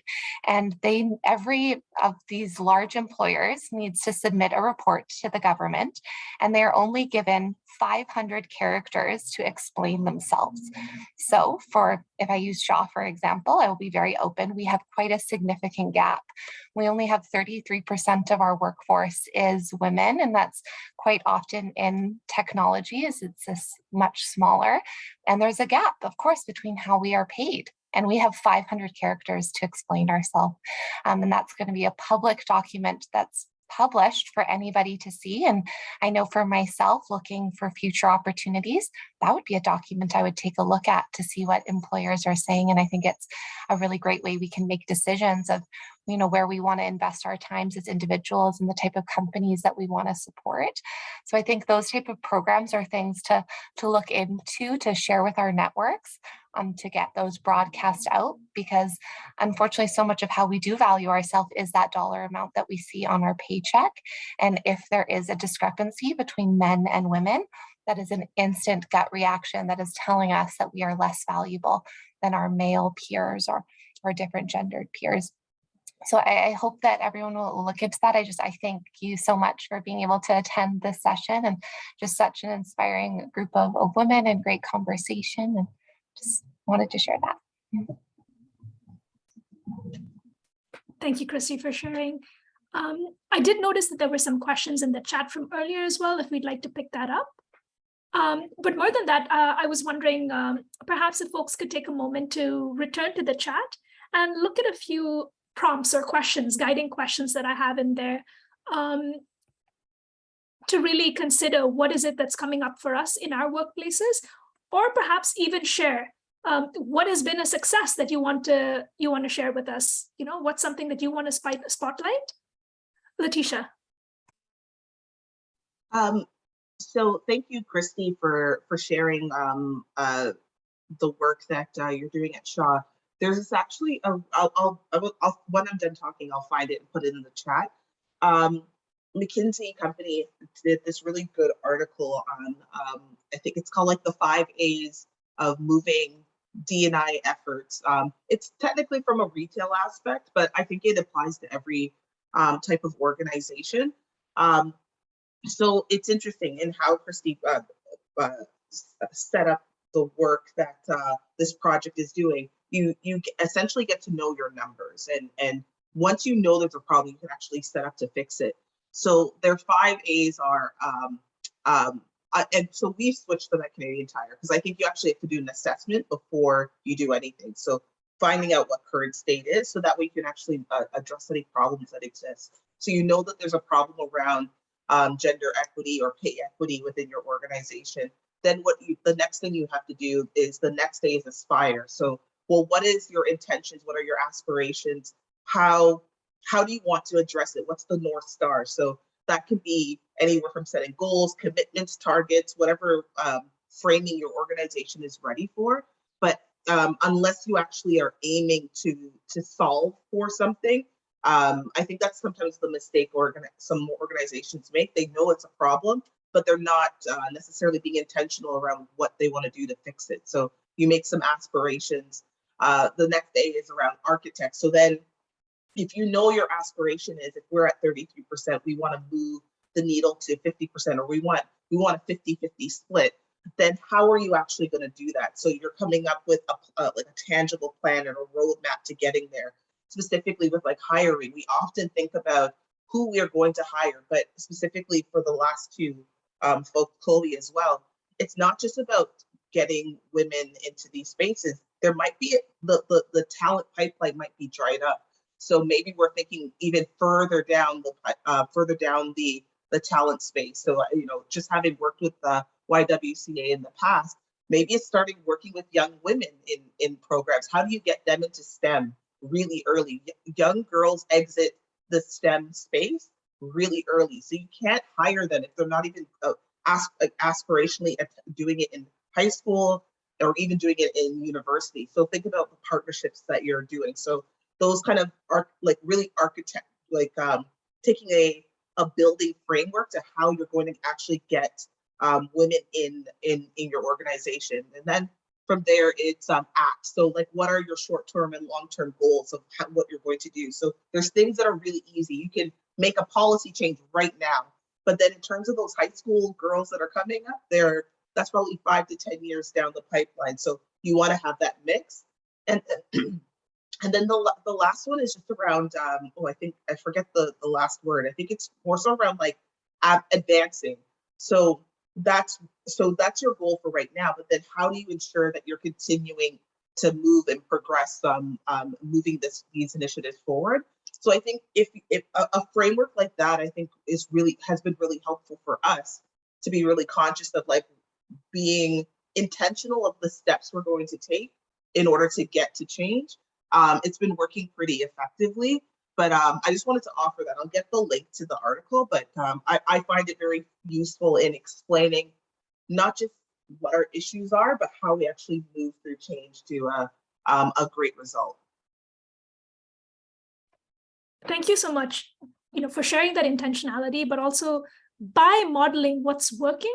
I think that's something that we can take into our workspaces and not just our workspaces, right? Like every space we congregate in, because there is work to be done. And I think that's important. Candy, over to you. So I think you made a really important part about how many women are in certain industries or not in certain industries because they opt out of STEM in particular. So my industry is obviously very quantitative in nature. And we found the exact same in the investment management world. We have every intention to go out to add to our underrepresented minorities to make our company more representative of the communities we serve. But we often find it hard to find people to even apply who would fit into some of those underrepresented groups. So, one of the things we've done that's been quite successful is, well, first of all, the company at whole started an Indigenous scholarship fund where we actually have people apply from, in this case, university students or pre-university students to get funding to go to university and push their education forward. And we also, one of the things that we've started doing at SLC Management is sort of champions like myself. So I'm involved with a group in the US called NICSA, which is a part of the financial services industry. And we are actually trying to work with YWCA right now to try to come up with a program where we can get young women interested in even looking at the field. So, and what they would have to do, what courses they would have to take, what the demands of that are, the types of jobs that are available in our industry, so that they're not discouraged and actually sort of keep themselves out of even entering our industry, but sometimes by the time you hit university, or certainly by the time you graduate, if you haven't taken the right courses, it's sometimes harder to get in the door. So we've also got people who work on something called Bottom Line, which is not gender specific, but it's people who come from, I'm going to say, less advantaged socioeconomic backgrounds.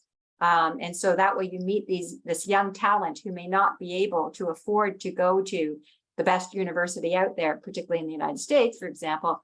But we help support them by giving them a job or an internship, and that way they can pursue that because they have the money from coming from those things. So, we do it for many different types of underrepresented minorities by getting involved in some of these organizations that are already out there, like the YWCA, like, Young Achievers, that sort of thing has really helped expand the pool by helping these people actually, do the education or get the skills they need to succeed in the industry. Thank you, Candy. And I really love what you said earlier as well about we can't manage what we can't measure. And that has so many implications for, also the replication of these steps and the scalability of, how these initiatives work. I was wondering if perhaps someone in the audience had something to say or share about that. No need to be shy. I know there's much to say, and we know who some of you are, and we know the kind of work that you've championed. So if you'd like to raise your hand or unmute yourself, feel free to chime in.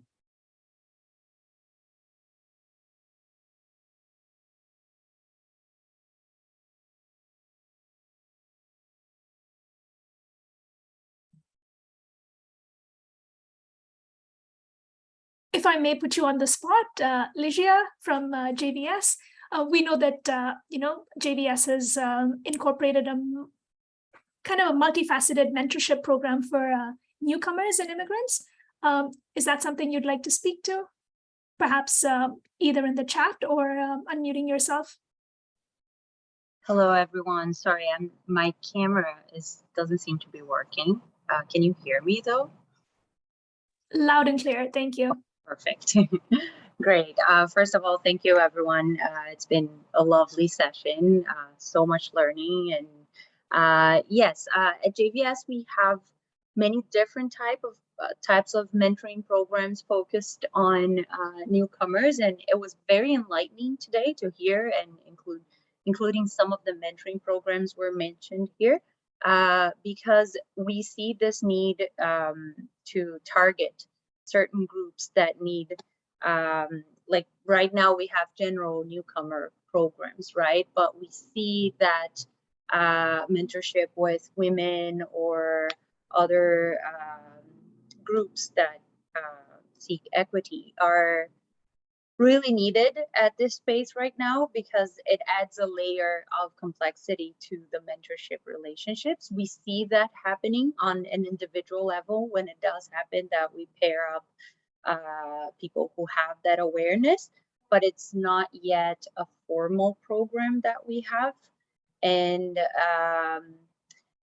it is also, it's a two-way thing, right? So many times mentors in our program, we have mentors who are already professionals in Canada, have this experience, and they're mentoring pre-arrival newcomers. But it's always a pleasant surprise when they see how much they get from that relationship as well as a mentor, and how they can many times become advocates for newcomers in the workforce. And that's one of, to me, like the main goals of mentorship as well. It goes beyond that individual relationship. In our case, it's a one-on-one relationship, but the impacts go much further than that. So I don't know if you're looking for anything more specific than this, Jolene. Thank you. No, that was great. And thank you for responding. I just kind of tapped you out of the blue because I saw a familiar name. No, thank you. Of course, any chance to spotlight the amazing work you do.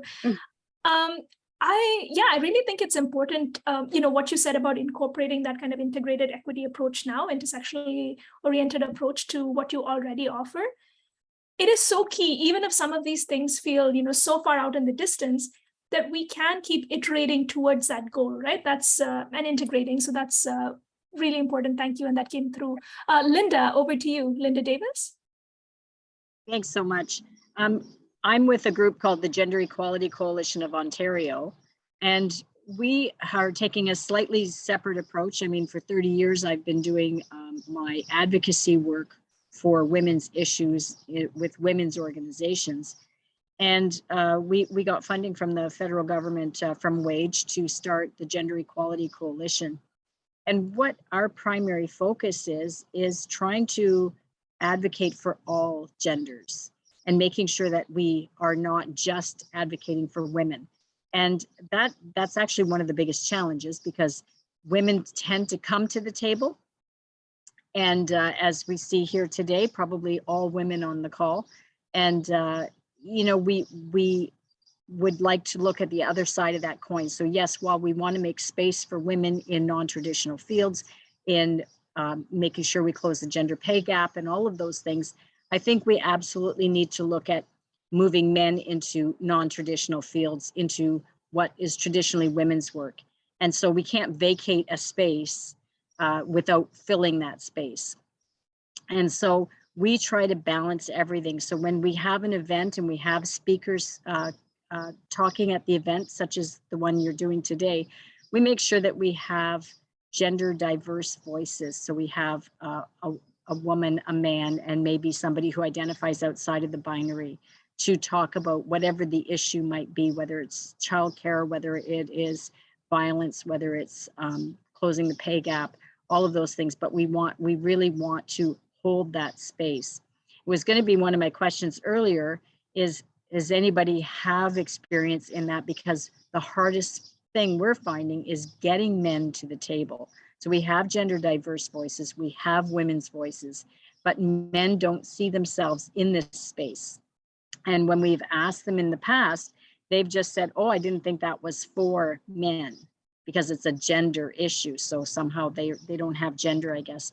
So we really need to be able to have those conversations and bring men to the table and start hearing that. So when we talk about things, we talk about intentional inclusion, and we intentionally invite men to the table, make sure that we have those voices there, and explain it exactly that way. We need to hear your voice as well as others. So that's one of the perspectives, I guess, that I bring that I thought I'd just mention. Thank you. Thank you for speaking to that, Linda. And important advice, I think, for panels like this, but also the kind of inclusion efforts that we make. Before I turn over to, perhaps in this order, Tracy, Morgan, and Nina, who I see on the screen, maybe also just making space and welcoming Gustavo Freire, who's one of my colleagues and the facilitator for the other breakout, who so graciously joined us. Would you like to speak into this and how you have been such an important and integral part of some of these conversations? Hello, everyone. Hi, I'm Gustavo. I was here, both me and Jolene, you guys can hear me, right? Yes, good. So yes, I've been just listening to this, how difficult it is to get the voice of men in the conversation. But for me, it's interesting to be part of a movement like the YWCA in a way, or be part of a place where women's voice are put first. So even for me, and I would resonate with what was mentioned, I take the back seat in a way. I'm here way more to support than to say anything, and to definitely explain. So, but I see how our voices as male voices would be important, but at the same time forgotten. And but then when we are talking about all this discussion with women and about women, I usually take a back seat. So not that I am doing this now, but in a way I am. So I'm here just to help and support. But just wanted to introduce myself. I'll be around here on the chat for a little bit. If you guys have anything to write, I'll make sure I help you with this. Thanks, Jolene, for the space. It's just to open up and say hi to you guys, but I'll be here. Sorry, and you guys should go on. Absolutely, and love your approach. You always know you have a seat at the table, but you make sure you're not crowding out someone else. So thank you. Over to you, Tracy.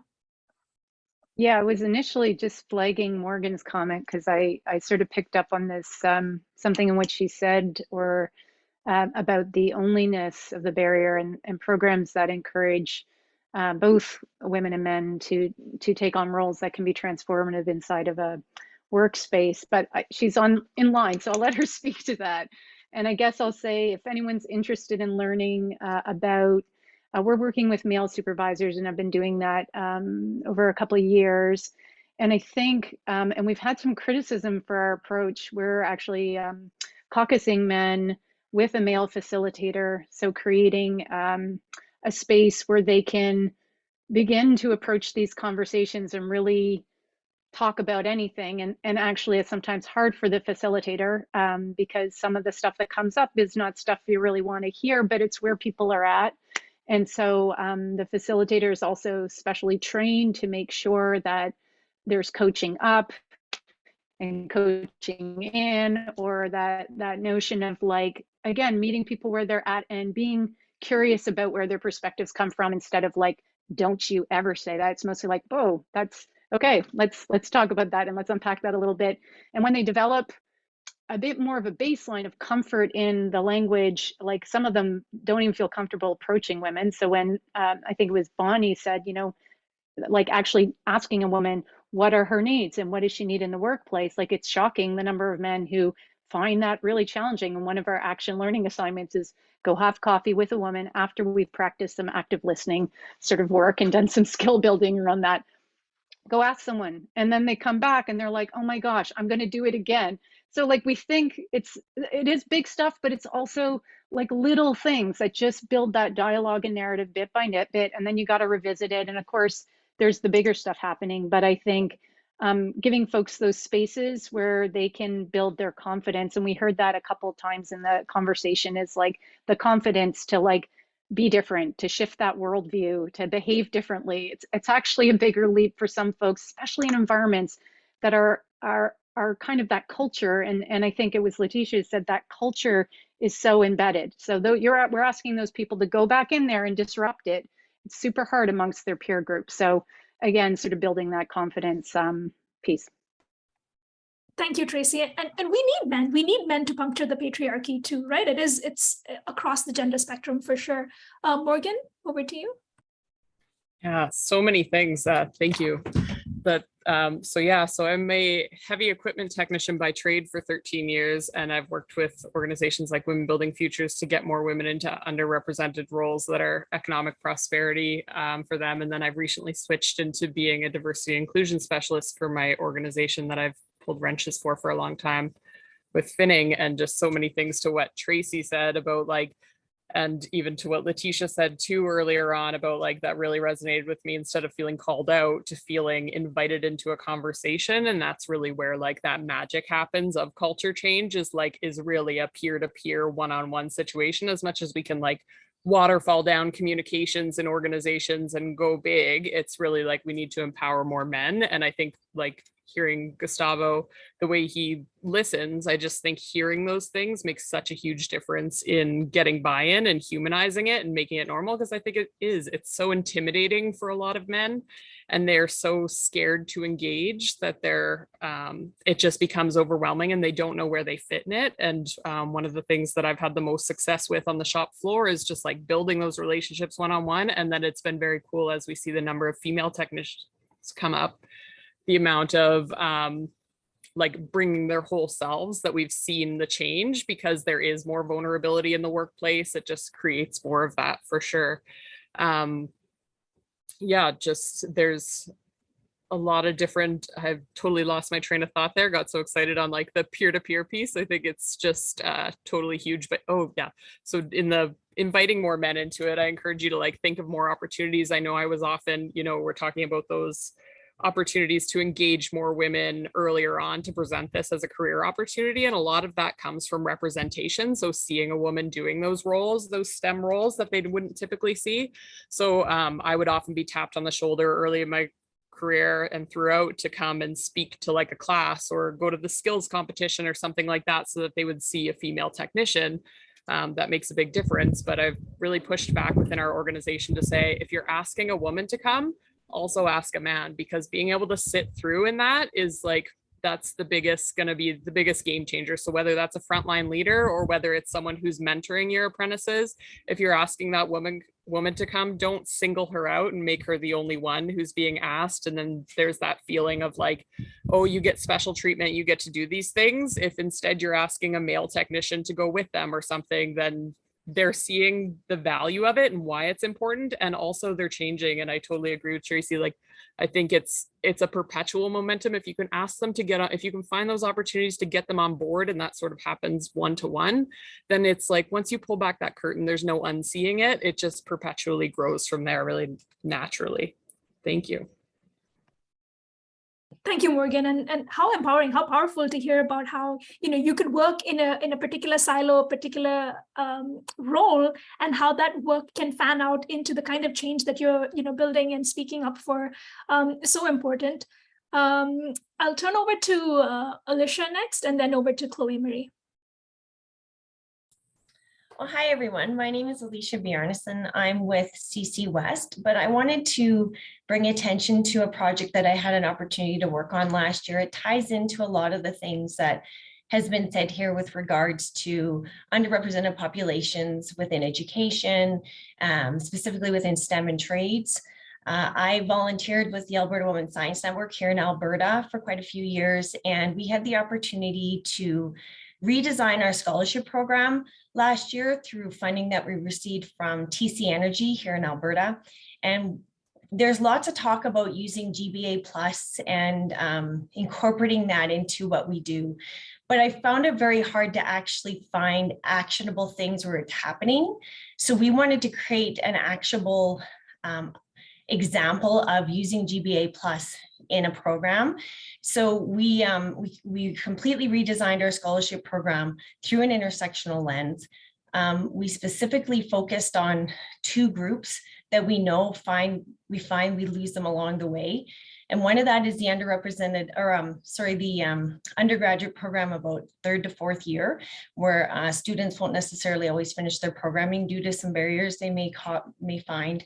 And also the re-engagers, so women that may be out of the workforce for a while and they're trying to get back in. Financial barriers can stop them from getting into the trades or getting into STEM. So we're focusing on that group. But instead of doing the scholarship on a traditional merit-based, marks, privileged experiences that people may have, we turned it to live experiences and identity factors. And we could completely design it differently than what you normally see a scholarship program. And then we also changed the adjudicator side of it to try to make sure that we take bias out of how things are adjudicated. And so just to show the success of the program, traditionally our program, we only would give out 1 scholarship due to funding. It would maybe get 10 to 12 applicants. We had the opportunity to give out 10 last year and we had 300 applications to this. And it was amazing to see the students express their lived experiences, why they went into STEM, why they went into technology and trades, how they think that their experience will benefit them in the long run of being in those professions. And I believe that our scholarship went last year to 10 recipients that in other ways may never had an opportunity to receive a scholarship. And that little boost, that little extra bit is something that will get them over the edge to actually finish their programming. And so I just wanted to express, there are ways that we can design these things, but it's really hard to find examples so that we can work together to try to create them. So I'll put a link in there just so everyone can see the program, but we're really proud of it. We're in the 2nd year right now. And if anyone wants to take it or learn about it or to incorporate it, I think if there's other ways that we can get funds to students so that they can actually get education, especially those that otherwise won't, that would benefit all of us. And when we're talking about gender, we're also talking about underrepresented in other ways. So men in nursing, for example, absolutely they're allowed to apply for this. So we looked at all genders and all underrepresentation within STEM and trades and tech. Thank you so much. I think seeing and seeking those examples are so important in, as folks consider what's in their pipeline, what they're curious to action and implement. So important. Thank you so much. So before I turn to Chloe Marie, I just wanted to say, folks, this is our moment to toot our horn a little, not so that we can pat each other on the back or pat ourselves on the shoulder, but really to show folks, what's in the fray, what's in the mix, and maybe build connections and some networking opportunities for folks that may be challenged by what they're, perhaps even considering implementing or what they're working on right now and chipping away at. So this would be a nice moment to share. And perhaps even give us an opportunity to feature you at a future panel, because there are a few in that we're considering upcoming. All right, over to you, Chloe. Okay. There's so much really great conversations going on. I guess the piece that I wanted to talk about is the need to promote psychological safety, to disclose, to feel vulnerable, to have these conversations. And I feel like that's a running theme that I'm hearing across like all of our conversations. It's like, after such a traumatic event like the pandemic, how do we have trauma-informed approaches for getting back to work? Because a lot of us don't feel psychologically safe enough to go back to work. We don't feel safe enough to disclose that we have needs to get our work done. And I think this is the real conversation that we're going to, like, all of us across the workforce development ecosystem have to talk about. Like, why don't we feel safe enough in our workplaces to have hard conversations that would drive our work forward? And like, yeah, it's something that resonates with me, because as I work with these projects focused on the future of work, there will be no future of work if people don't feel safe enough to go to work. And all of these things, childcare, flexible work, they give us the opportunity to be with people who make us feel safe. So it's like, how do we start having conversations about how DEI is about promoting psychological safety with others? It's not just about like having different faces everywhere. It's knowing that like you might be different, but our same values bring us here to this workplace every day. And it's a conversation that's really prickly to have in this particular political climate. But if we can talk to each other about our fears about our occupational health and safety, our fears of not becoming professionals because we're not developing at our jobs, then I really think we'll have somewhere to move forward to. And I hate to say it, but it's like, we need to talk about fear the same way that politicians play on people's fears of like not having enough. Like, you can't have record profits share, like record profits, unless there's a record wage theft. And if we're not having those conversations as workers and laborers, like, how do we talk about getting affordable childcare? Like, there's money for it. It's just, how are we going about demanding it from our politicians? And Morgan asked me this question earlier, but it's like, what we're talking about is an economic and community development issue. Why aren't communities, like particularly work sites, why aren't they surrounded by childcare? Why aren't they surrounded by grocery stores? Like, I spend 8 hours of my day here. As I'm leaving, I should be able to pick up the food I need to feed my family and my family. You know what I mean? So like, it's urban planning, it's economic development, it's child development, because like, and I love to say this, but YWCA could have shop classes. This is how I got introduced to STEM as a kid. Like, I remember going to Canadian Tire with my dad and building these assignments that I had from my public school. So it's possible. And it's like, to this day, I put up my own furniture with pride because I had that. And these things are happening at Canadian Tires, where it's just like, kids go there with their parents to pick up tools and learn things. So it's like, how do we even support like Canadian Tire being a pre-apprentice shop? You know what I mean?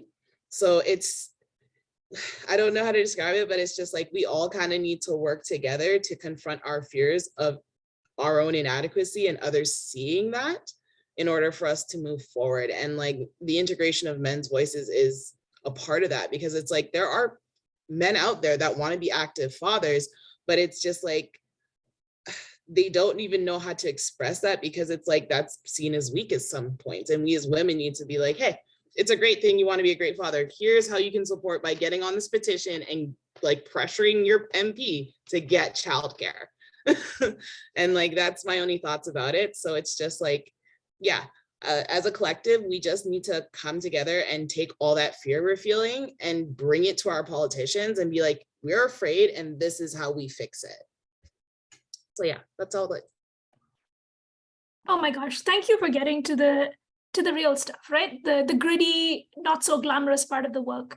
And even within that, still showing, even with the disclosure, it empowering someone to be so vulnerable in the workplace is important, because then they're able to show up with their full self. And it's just really important in the moment that we're in right now, but also always, because folks have been masking for so long. If this is that crucial inflection point when we can shed what we thought was necessary to kind of, show up to work, we really need to push. And push how? Push the way you said. It is not hiding behind, a glossy tagline, but really showing up and saying, hey, this is holding us back because of fear, because of, those real ingrained challenges. So yeah, no, thank you so much, Chloe.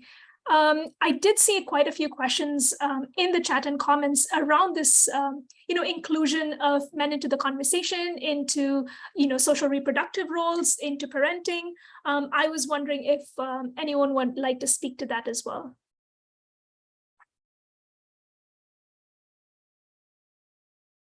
And also to the point of, how this work it cuts across all sectors, and how, perhaps we can braid that into the work that we're doing or the questions we're raising. Morgan, perhaps?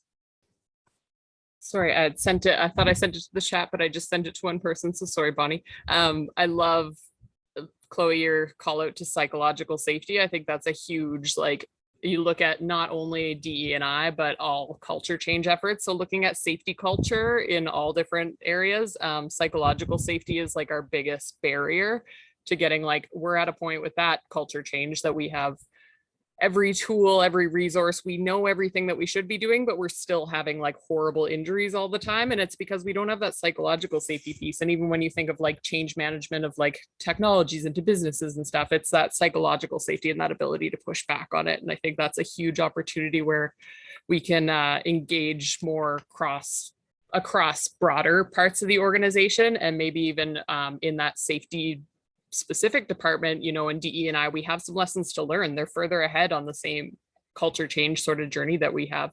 And then I think that's a great opportunity to bring more men into the conversation, because that's a more male dominated industry, and to combine efforts in other parts of the industries and across all areas where we can look at where we're all fighting the same battle of psychological safety. So where can we engage and combine efforts instead of we're fighting for gender equity or for underrepresented groups, but they're fighting for the same thing we are. Just it's not as there's just some differences there.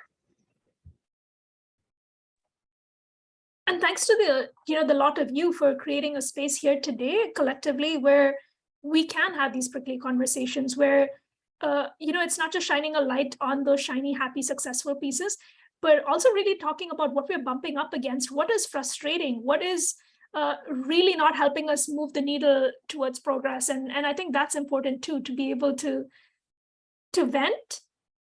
And from that space of frustration, create, change that challenges the status quo. I'll now turn to Linda and then Candy. Yeah, just thanks again. Just a thought about when we're talking about men being in the game. There is United Nations, UN Women has created the He for She campaign. And I was fortunate enough to hear a CEO from PricewaterhouseCoopers speak about going on a retreat with his 12-year-old daughter through the He for She campaign. And the things that he learned on that retreat were things like, the fact that he might be fixing her bicycle for her instead of teaching her how to fix it herself. And all the things that he thought he was doing as a great dad was really disempowering her. And he started to understand, and the whole workshop, he said, was talking about plucking her flight feathers so that when it came time for her to fly, she had no confidence, she had no skills, she had no ability to do that. And I was fortunate enough to work with the Ontario government a few years back to try to close the gender wage gap. And so they tasked a committee, a steering committee, to do that. And I was on that committee. And so we traveled to 15 different cities in Ontario and ran town hall meetings and asked what do we need to do to close the gender pay gap? What's happening?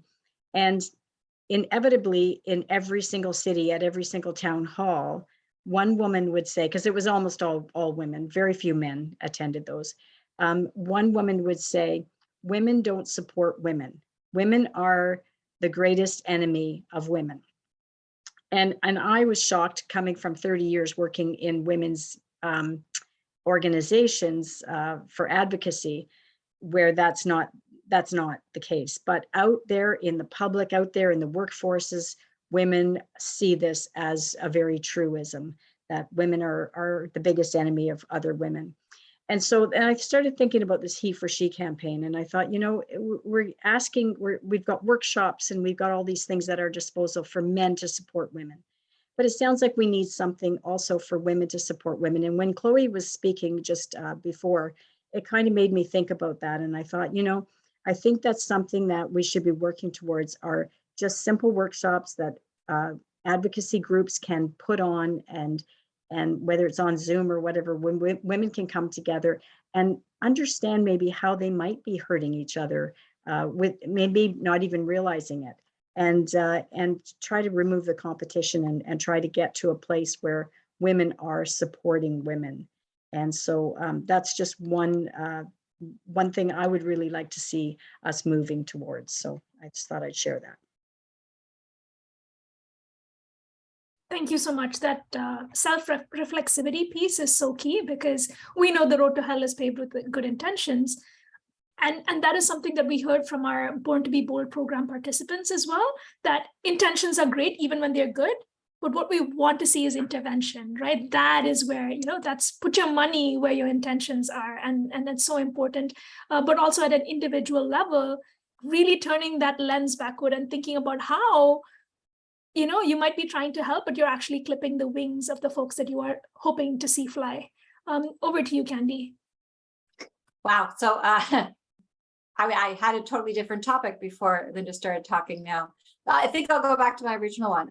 So I think one of the things we have to also recognize is, so we talked about fear and psychological safety, and I think that's so important. But I think we also have to realize that men in particularly my industry are afraid of any of these new initiatives, right? They are afraid that it's going to disadvantage them. I know parents who are afraid that their sons will not get the same opportunities as they did, because, you know, maybe there is a, you know, the focus on bringing in and including others. And so I think that's something that we have to address, so that we can get everyone to, you know, if you're afraid of losing your job, or you're afraid that your opportunity set will be less than it was before, then your propensity to change becomes, you know, it's not likely to happen. So I don't have the answer, and I would love it if other people did. But I think that's one of the biggest challenges that we're seeing. I mean, I'll give you, for example, again, almost 35 years in the industry, I have never had a female boss. I have never had the female boss, and I am the most senior female in my organization. And I hope that what I'm doing is helping people. But I mean, it would be great if someone could come to me and say, you know, Candy, you doing this is actually making things harder for me as a woman, or me as a underrepresented individual. So that safety is very important, so that we can actually solve the underlying issues, not the surface issues that we all see day to day. We don't see those underlying issues. And so I just thought we have to recognize that just like we have feelings and we have views and we have, you know, we have passion, there are people on the other side who we have to educate and work with, so that they can come closer to our way of thinking and understanding, without feeling like they're sort of now the disadvantaged party.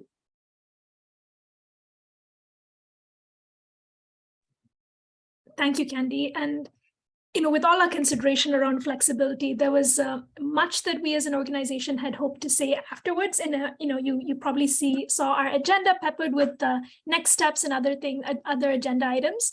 But we can have the conversation or center the conversation around flexibility without understanding that there is no way we would want to derail the train of thoughts that are taking place here and right now. So I'll give the space for, you know, 2 more minutes for folks to engage before we very quickly move towards wrap up.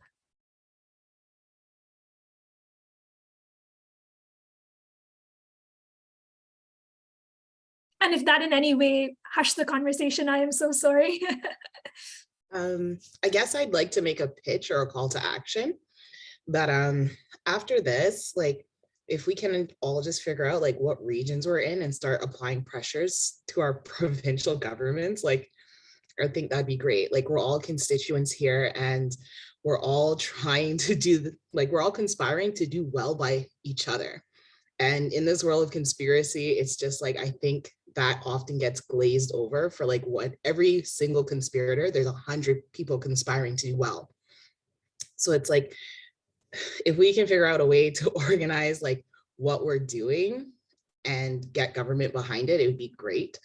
Because this COVID economic renewal, it's calling for new ideas. It's calling for new ways of doing things. And with the technology, it's possible. There's no more speculating, it's possible. So it's just like, it's kind of up to all of us to create this intergenerational mentoring piece, because I'm still like, my mom mentors me, I mentor her on technology, and there's still so much room for us to have these conversations about the way that we want the future of work to play out. Like my mom's 50 and she's looking at a career change in e-commerce after my father passed. So it's like, there are people who have to transition because of trauma from the COVID thing, like just general people passing. And it's just like, we all need to come together now and say like, we have a solution it's multi-pronged, but it's for all of us. And the only way to kind of get it to the forefront is like putting pressure on a single person. So yeah, just recognize that we all have power here to make change. And like, we all have the power to go to our governments. So yeah, I encourage you all to do that. Thank you so much. For folks that, Tracy tagged as the onlys, it's so important and empowering for them to find these co-conspirators, as you say, Chloe, for them to feel able to be outspoken change agents. It's really important. Also, to two other points that you were making relevant to digital fluency, I just wanted to slip in a little plug for our Uplift program at the YWCA Canada, but also across our member associations, including Hamilton. It is a program for women and gender diverse folks to acquire and enhance their digital fluency and their skills.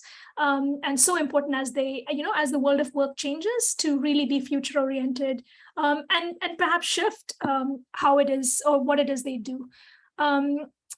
Nina, over to you. Thanks. I heard Chloe, you say direct ask, Chloe Marie, and I was like, you know what, I'm going to come on here and put a direct ask, because I really do believe in the power of change. Like I work with an organization, I'm here as part of Elizabeth Fry, but I also work with an organization called Butterfly. And we do that like multi-pronged approach. We work with, really, it's not just like women dealing with issues. We deal with like the people in the margins of the margins. So they can't even look at the issues you're looking at. It would be a dream if just childcare and a little pay equity, and that was my issue, like that would be a dream. And so actually it's so inspiring to hear like the needle moving forward and all of these things in the various fields that you're working in. I'm so glad for that. And I work with some people who, also do so much of this work, but because they were already in the margins, like people already with disabilities, already with precarious, whatever situations, then COVID hit. I mean, imagine what it's been like.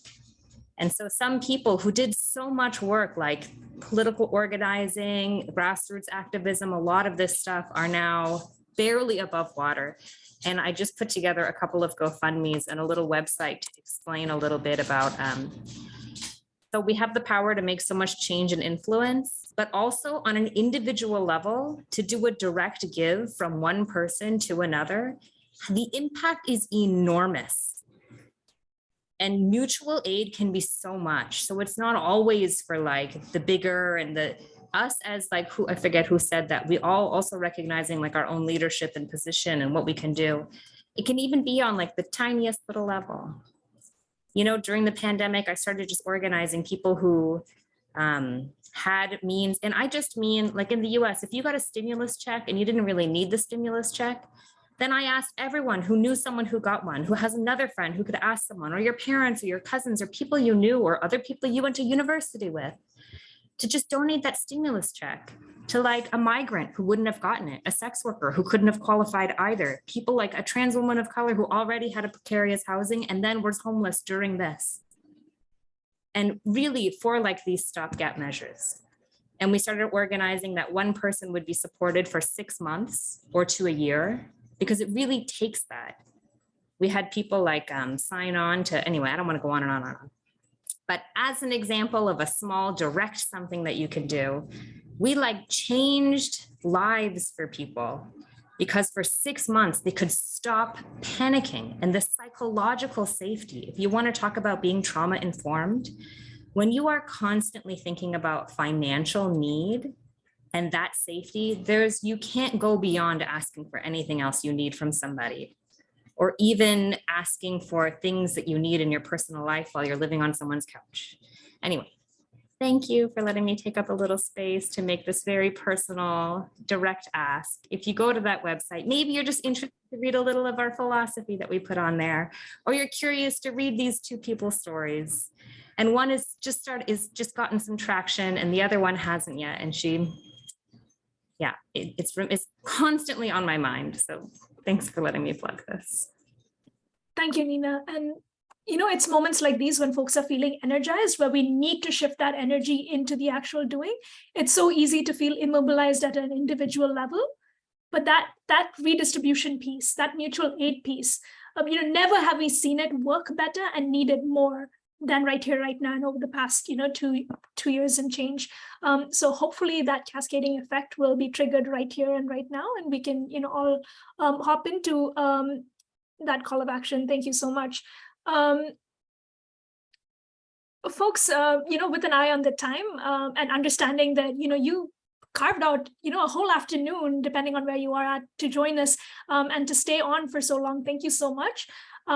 I will just move on to ways that we can continue to keep this conversation going and share resources. Part of what we're doing, kind of an extension of this Born to be Bold project, is also something that we call In Good Company, where it's in its 4th year right now, and we are convening a community of practice where folks can have these conversations around how we can shift and dismantle these barriers as well, how folks what they're doing, and a space to discuss. But also, if you reach out to Jessica Perrin, my colleague, at this email address, we will keep you in the loop. But also, we would love to invite you. Part of what we're doing over the summer and the next little bit really over the fall is to host and convene more of these spaces. This was the first, and there's so many learnings we're going to take away from it so that we can continue to feature folks that are doing things, perhaps in their sectors, but have relevance and resonance for other spheres. So again, stay close, and we will reach out to you as well. And with that, I just want to move to a moment of gratitude, a big moment of gratitude for being such a generous and engaged audience. And to our panelists. Where do I begin? You were so insightful, thought-provoking, but also just really personable. And I love that because it taps into what matters the most. So many of you, felt like you could take up space and speak into these issues precisely because of that open-ended approach from our panelists. And thank you so much. And to thank, especially my colleagues, Gustavo and Jessica, who are in the fray but did so much, and a whole host of our teammates who did so much to bring this event together in a very condensed time frame, I must say. And more than that, Kristen and Arissa, you have been so agile, so accommodative, so available. My alliteration train is running out, but thank you for our tech team. And our interpreters. You have pivoted with background noise. There's been so much going on that I have learned so much around interpretation. And thank you so much for meeting us where we're at with speakers. So thank you again. And we hope to see you at future events. Thank you again.